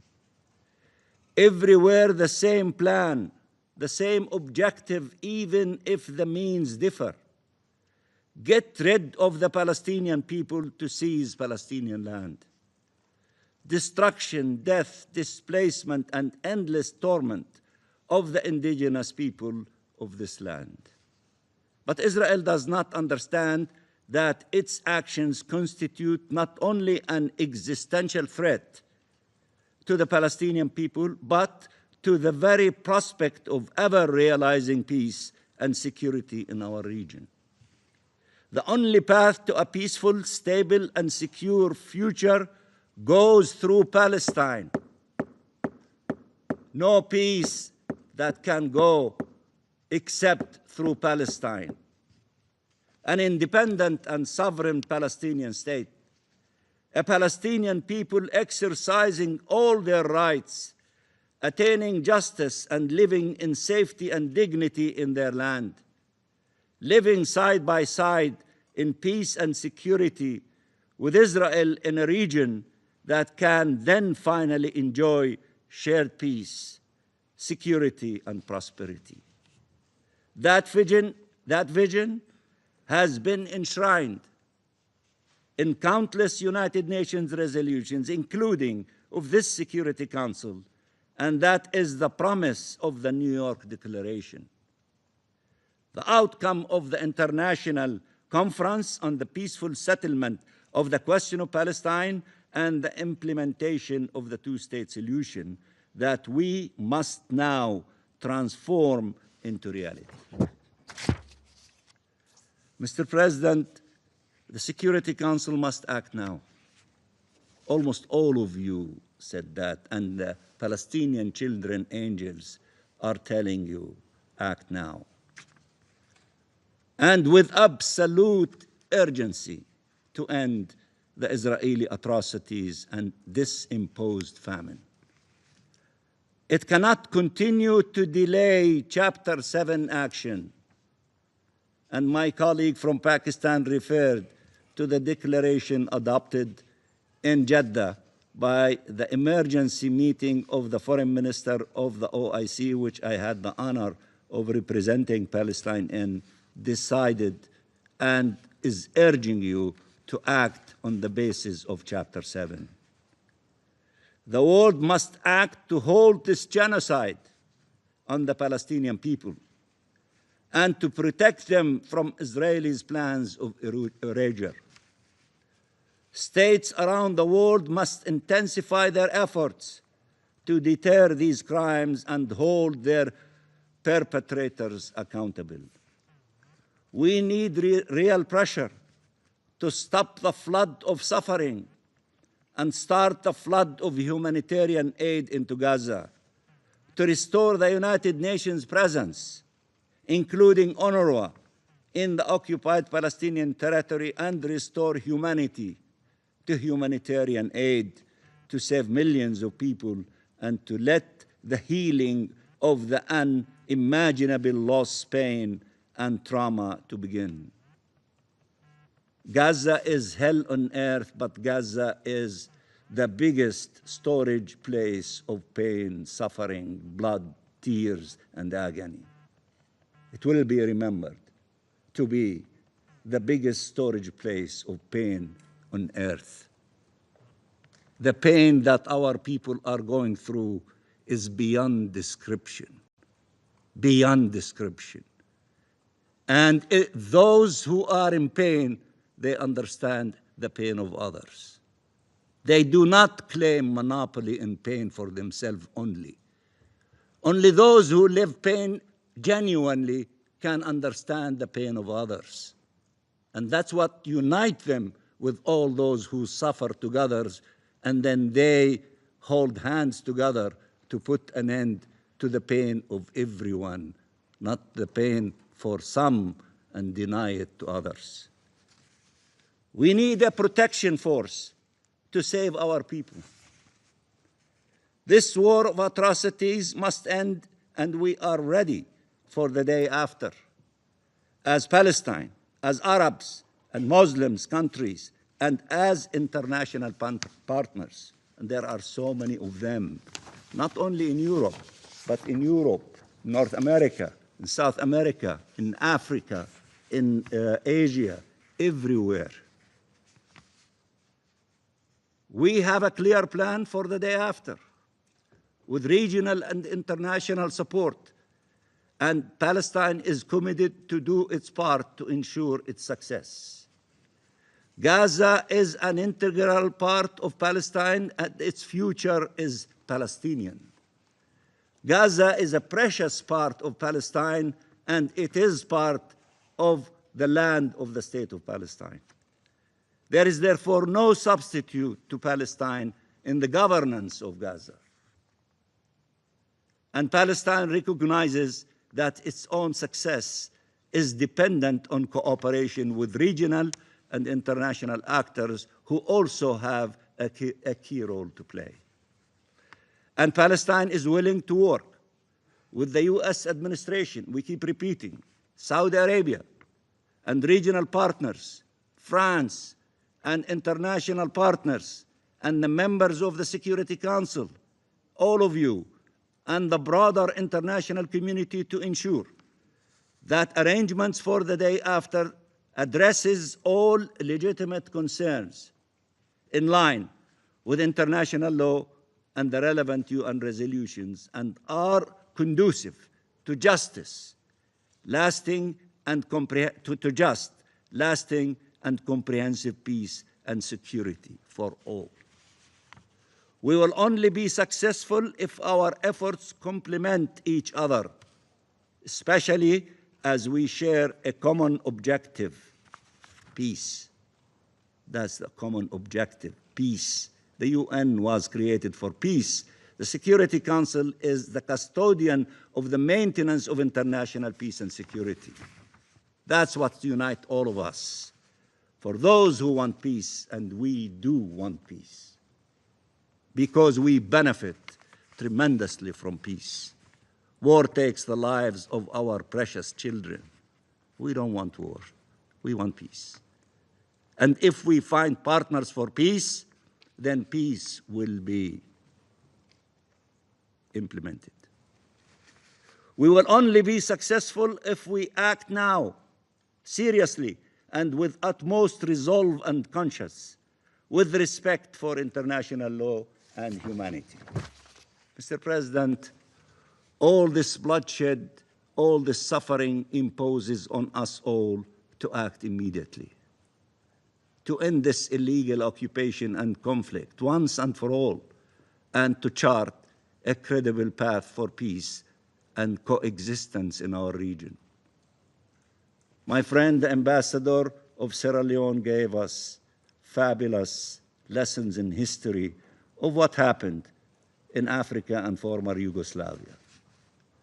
Let us not in the future be saying, where were we with genocide committed in the Gaza Strip and in Palestine, and you were paralyzed and you did not do what was supposed to be done in order to stop it and not to allow it to continue.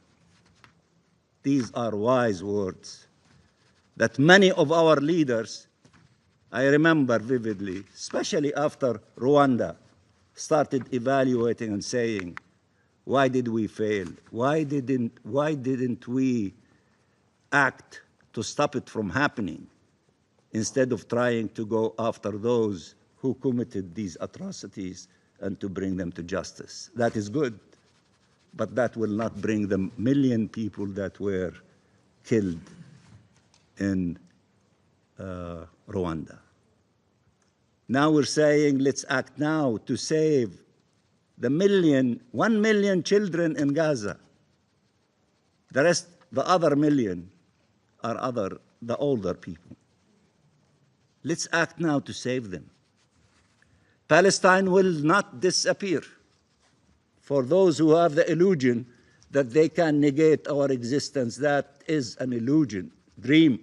Palestine will not disappear.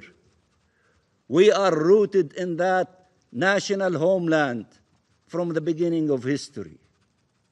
The Roman trees of olive are not as old as the Palestinian people. We are older.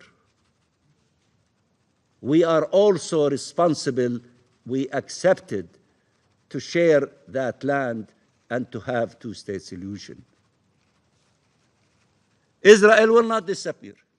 That's why we're telling you we are going not to allow Palestine to disappear, and the only solution, as all of you say, is the two-state solution. No one can kill their way to peace. Those who think that they have the most powerful army on earth, that they can do whatever they want to, that's an illusion. But what will save all of us is peace and the two-state solution. Even this genocide will not eradicate Palestine. It's a dream, it's an illusion. It will bring more pain to all of us. It will bring more pain. The best way is to end this war. Peace, ceasefire now, and release the hostages, release the prisoners, let them be reunited with their loved ones. But we have an obligation to bring the human suffering to an end. And we must act now. No more delays. Gaza deserves life. The 2 million plus of the people who are still alive in Gaza deserve lives. And it is your obligation to help them to remain alive, although they are starving, although the healing might be almost impossible. But the only option for the healing to begin, especially for the children, stop the fighting, give them food, give them medicine, allow them to re-heal, allow them, insha'Allah, as we say, God willing, to be able to heal and to dream the big dreams that all children dream, and to fulfill these dreams. Palestine deserves lives. The Holy Land deserves life. It is time. It is time for life. It is time for freedom. It is time for peace. Thank you, Mr. President. Agradezco. I thank the permanent observer of the Observer State of Palestine for the statement. I now give the floor to the representative of Israel. Thank you, Mr. President. Thank you, Ilana. Your courage honors us all. On October 7th, Hamas stripped you from your home in Kibbutz Nir Oz with your partner Matan Tzangauker. You survived 55 days in unimaginable conditions. You are free, but Matan is not. He has been in captivity for almost 700 days. No freedom, no light, no dignity. You were born in Mexico. You came to Israel more than 15 years ago to build your life as a proud Jew. We know your heart is still with Matan and the others. Your testimony is the voice of those who cannot speak. It is a living reminder of the unbearable suffering that the hostages are still enduring. Their freedom cannot wait. The report on sexual violence in armed conflict confirms what we have always known and what Ilana bravely shared. Hamas used sexual violence as a weapon of war. Survivors deserve action, no doubt. Blacklist Hamas now. The Security Council must finally designate them as the terrorist organization they are. So despite all the lies in this room, we will not lose sight of our goal, to bring Matan home, to bring them all home. Council members, some of you have forgotten about Matan. You have forgotten how this all began, and the truth above why it continues. We will not leave them behind. Their freedom cannot wait. That is why the war continues. To free our people and end Hamas's reign of terror. But instead of focusing your attention on the hostages or on the crimes of the Hamas terror organization, a campaign of diversion from these issues continues. An echo chamber that swaps facts for slogans. Look no further for evidence than the IPC report. Maybe we should call it the fabricated report. The IPC lowered its own thresholds to manufacture a so-called famine. It cut the global standard from 30% to 15% for the report only, for this report only, and ignored its second criteria altogether, and I will get to that later. It refused to count most of the aid that did not pass through the UN. It used flawed methods while ignoring the wider data available because it didn't serve its narrative. By design, it misrepresents the true data. Across its many pages, and I'm sure you read some of the report, more than 50 pages. Across its many pages, Hamas is not mentioned even once.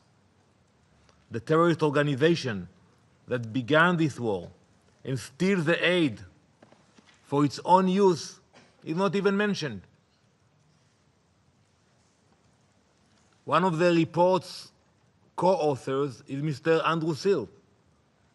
Mr. Seal is a radical anarchist who publicly accused Israel of genocide already in October 2023, just days after the massacre of our people.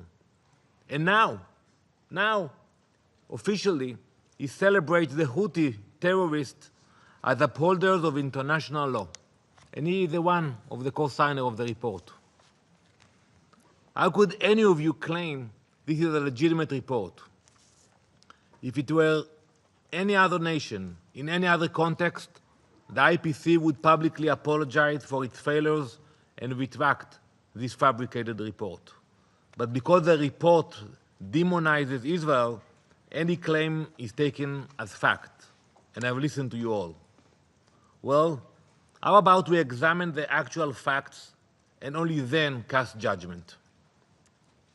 Preliminary analysis by both official Israeli bodies and independent experts indicate that this so-called report includes IPC invented data that did not exist.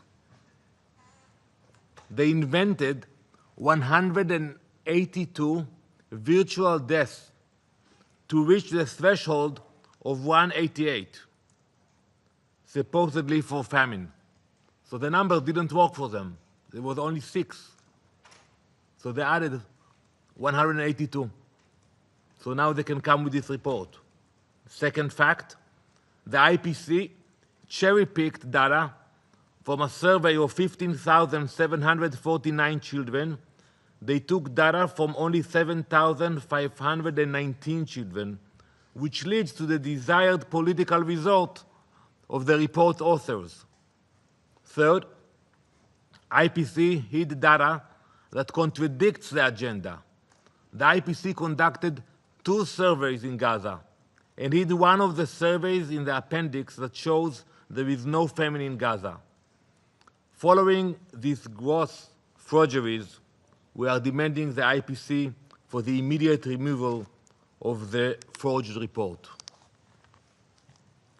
Let's continue to examine the facts. Let's speak about the aid. The UN's own records show more than 500 trucks carrying over 46,000 tons of aid have entered Gaza. That's since May 19, 94% of which was food. Yet, according to the UN agenda, if you read carefully, only about 1 in 9 or 8 trucks actually reached their destinations. 1 out of 9. Why? Because armed groups and Hamas terrorists intercepted the rest of the trucks inside Gaza. Not in Israel, not at the gates, not at the checkpoints, inside Gaza.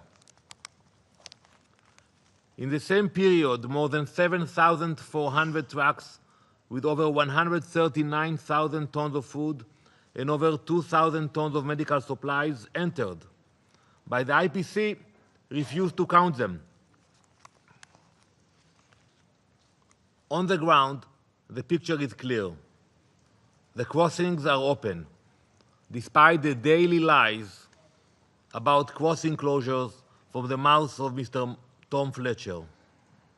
On a typical recent day, 300 to 400 truckloads are collected inside Gaza, while hundreds more sit waiting on the Gaza side for the UN to distribute it.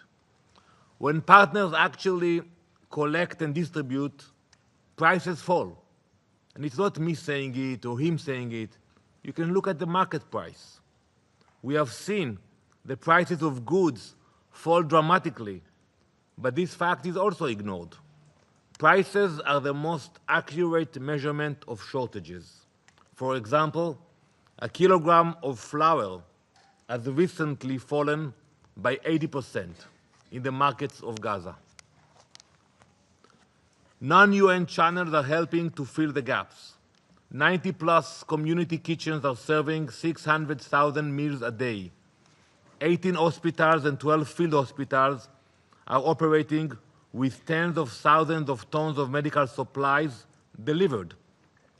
Thousands of patients have been evacuated for treatment. We are powering water lines and a desalination plant so hundreds of thousands could easily access drinking water. We continue to work with organizations committed to humanitarian work, not political incitement. Yesterday, World Food Programme Executive Director Cindy McCain entered Gaza and visited both Deir el-Balach and the Gazan side of the Kerem Shalom crossing to see these efforts herself.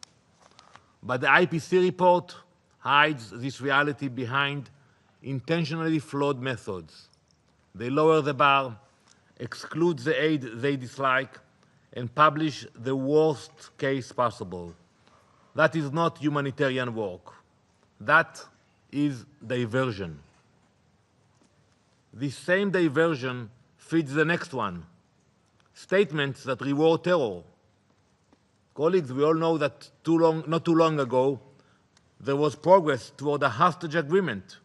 Mediators were working. There was hope. Then France and the UK made their announcements about their recognition intentions. Many others followed suit. They gave Hamas an out.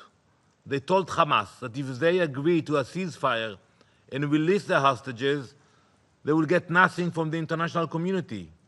They encouraged Hamas to disengage and walk away from the negotiations. To those countries, look at your actions and at Hamas's response to them. When France made its announcement, Hamas called it, and I quote, "positive step in the right direction," and urged all states to, and I quote, "follow France," and hailed it as the fruits of October 7. That's how Hamas called your statement, the fruits of October 7. When the Dutch foreign minister resigned a few days ago, Hamas praised his resignation and called it a moral and courageous stance.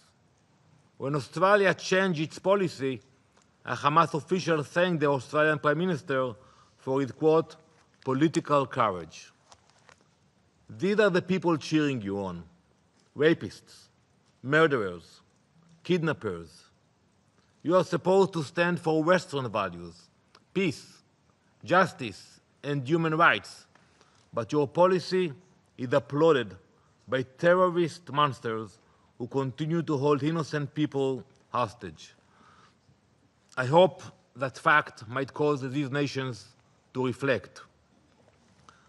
So I hope the virtue signaling was worth it, worth the pain of the hostages, worth the pain of their families, worth the pain of the civilians in Gaza whom Hamas uses as human shields and political tools.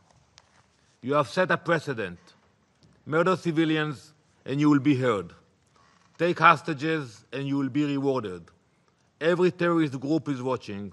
The lesson is simple: violence works.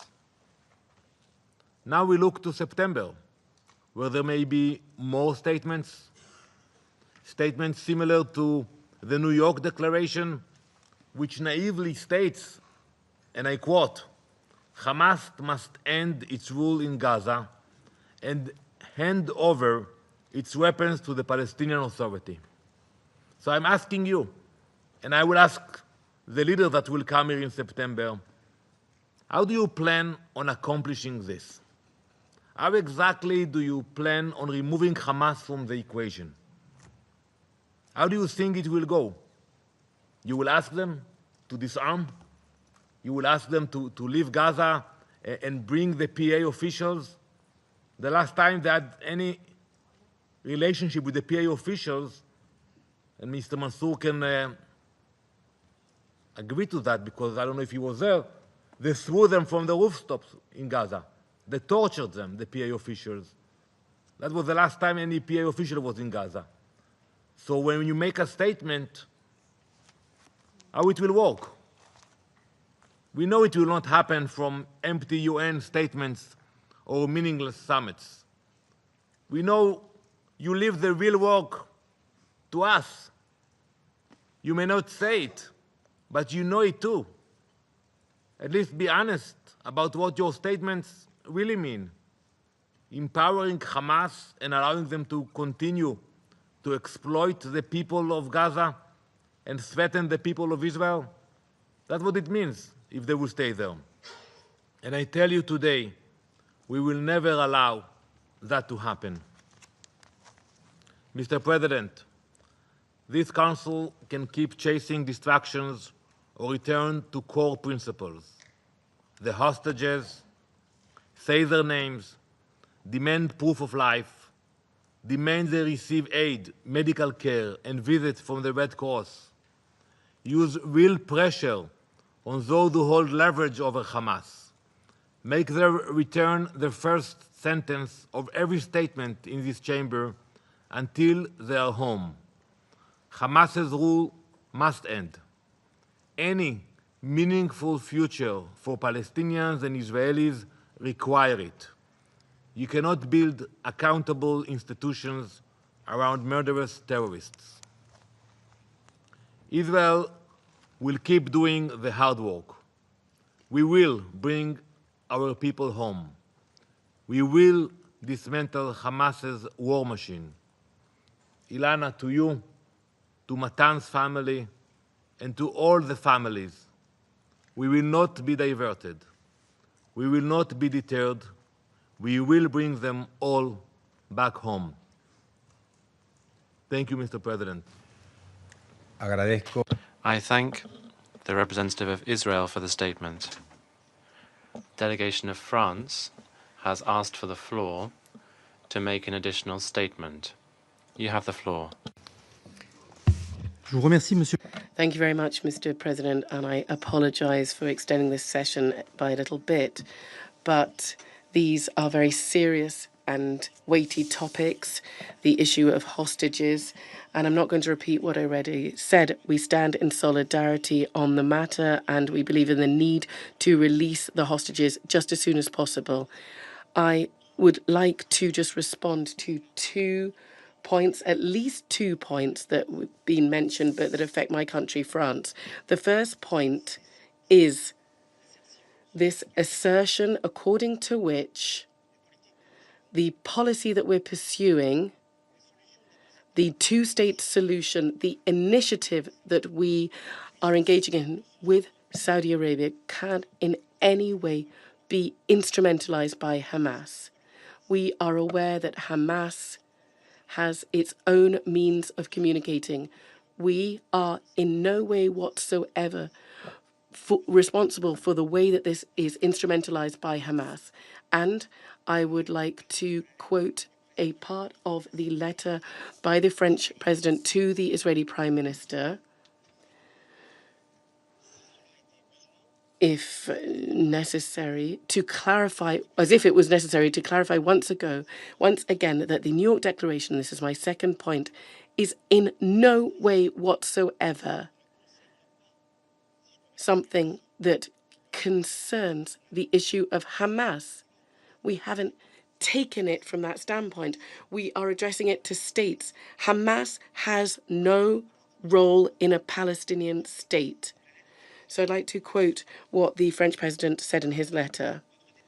Our determination to ensure that the Palestinian people have a state is rooted in our belief that a lasting peace is crucial for the solution and its full integration into a region, a logic of normalization that we support that needs to be implemented as soon as possible. The interpreter is paraphrasing. This lasting peace involves the establishment of a sovereign Palestinian state, recognizing Israel's right to security, demilitarized living in peace.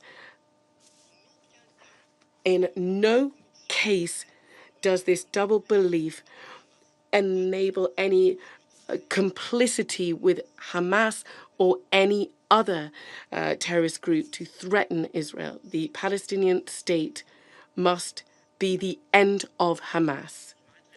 I will stop there. Of course, you can read other parts of that letter, but I think it's sufficiently clear. And in the New York Declaration, and I'd like to reiterate this declaration very clearly, not naively, talks about the end of Hamas and its disarmament. Thank you very much. I thank France for the statement. I would just like to express my sincere thanks to the interpreters who have enabled us to continue without interruption of this session, and whose work is excellent. And I now see that the delegation of Algeria is asking for the floor. Algeria has asked for the floor. You have the floor. Thank you, President. I don't wish to extend this meeting too much longer. And I did hesitate a great deal before asking to speak again. I hesitated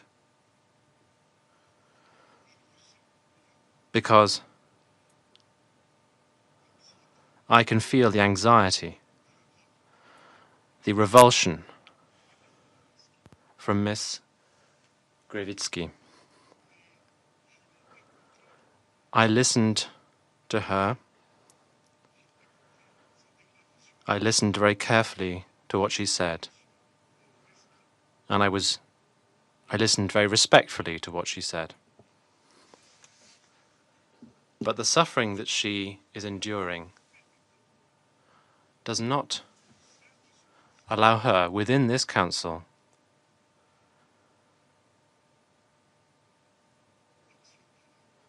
to do what she did. That is to say, to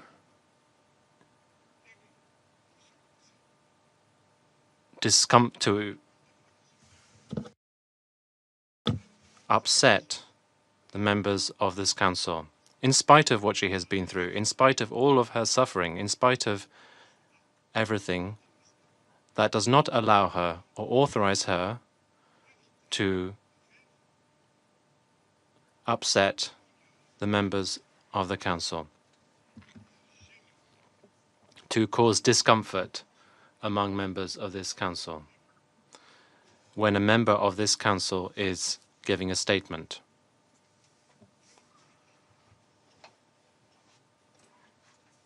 I don't wish to respond directly to what was said by the representative of Israel.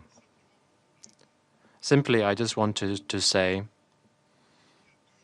that I regret that 2 days ago there were 20 people killed.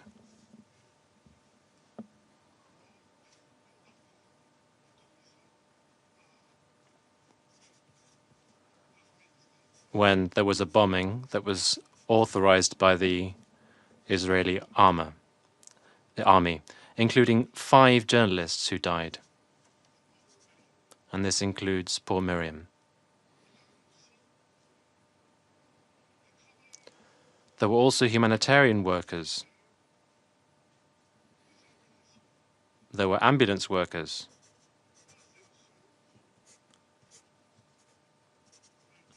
Not one word was uttered for those 20 victims, 20 human lives. Human lives that were cut short. They had families, they had children. Not one word of regret was uttered, at least before this council.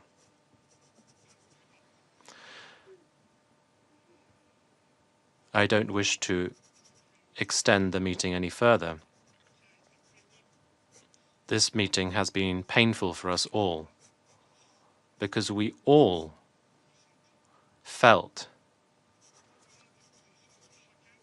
beyond our country's positions, we all felt a deep feeling of inability to act, a feeling of helplessness, unable to fulfill our mandate.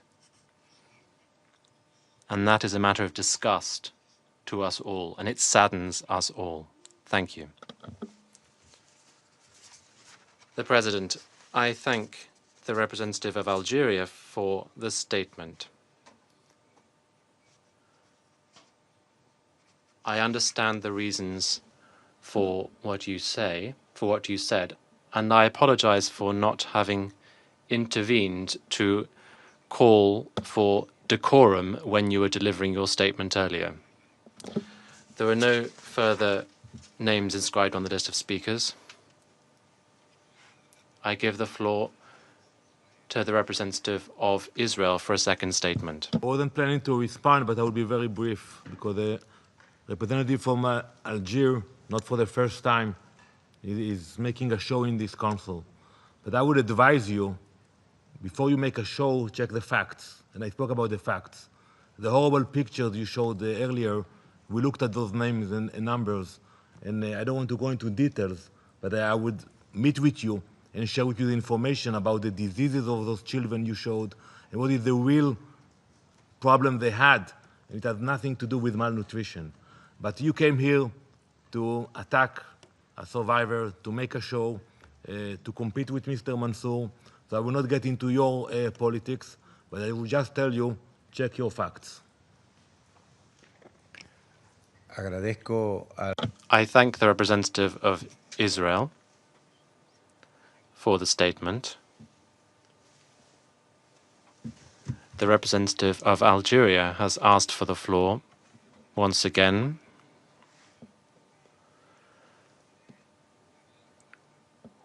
I will allow him to have the floor for a second and final time. You have the floor. Thank you, Mr. President. I do apologize for taking the floor once again. Quite simply, I would wish to raise the issue that the facts are clearly documented. Page report of the IPC. Thank you very much. Muchas gracias. Thank you. I thank the representative of Algeria for that second statement. There are no more names inscribed on the list of speakers. The meeting stands adjourned.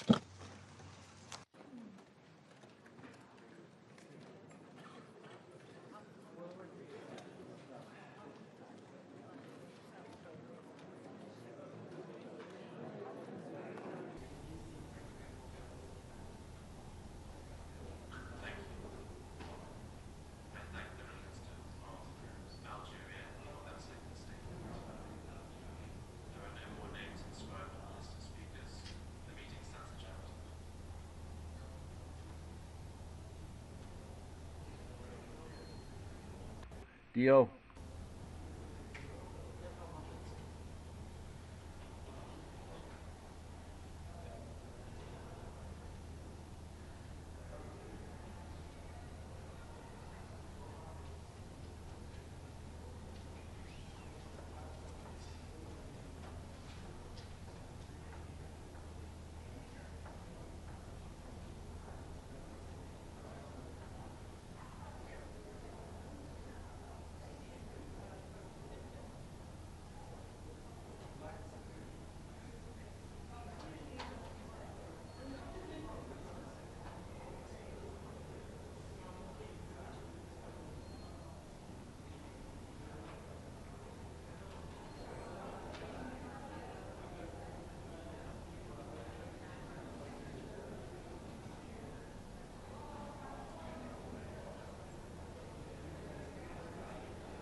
to move towards your microphone.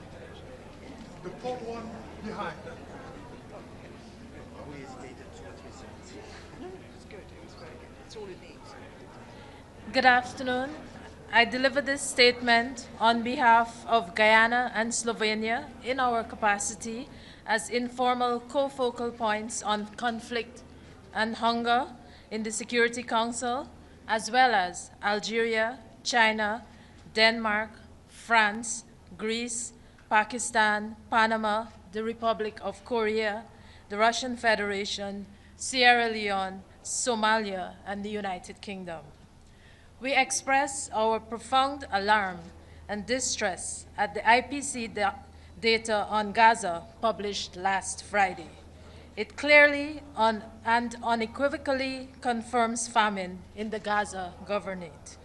We trust the IPC's work and methodology. This is the first time famine has been officially confirmed in the Middle East region. Every day, more persons are dying as a result of malnutrition, many of them children. We are alarmed by the report that famine is projected to expand to the Deir al-Balah and Khan Yunis by the end of September. At the same time, across the Gaza Strip, nearly 1.5 million people are facing emergency and crisis levels of food insecurity. At least 132,000 children are expected to suffer from acute malnutrition between now and June 2026. Older persons and persons with chronic diseases also continue to be disproportionately affected by the conflict and are among the vulnerable groups reportedly succumbing to malnutrition-related deaths. All this while, hundreds of trucks laden with life-saving aid sit a short distance away. We stand in front of you, especially disturbed by the levels of acute malnutrition among children in Gaza. We note that at least 41,000 children are at heightened risk of death from malnutrition between now and June 2026. This is a man-made crisis. The use of starvation as a weapon of war is clearly prohibited under international humanitarian law. Famine in Gaza must be stopped immediately. International humanitarian law must be respected, and Security Council Resolution 2417 of 2018 must be implemented. Today, we collectively make three clear and urgent calls to action.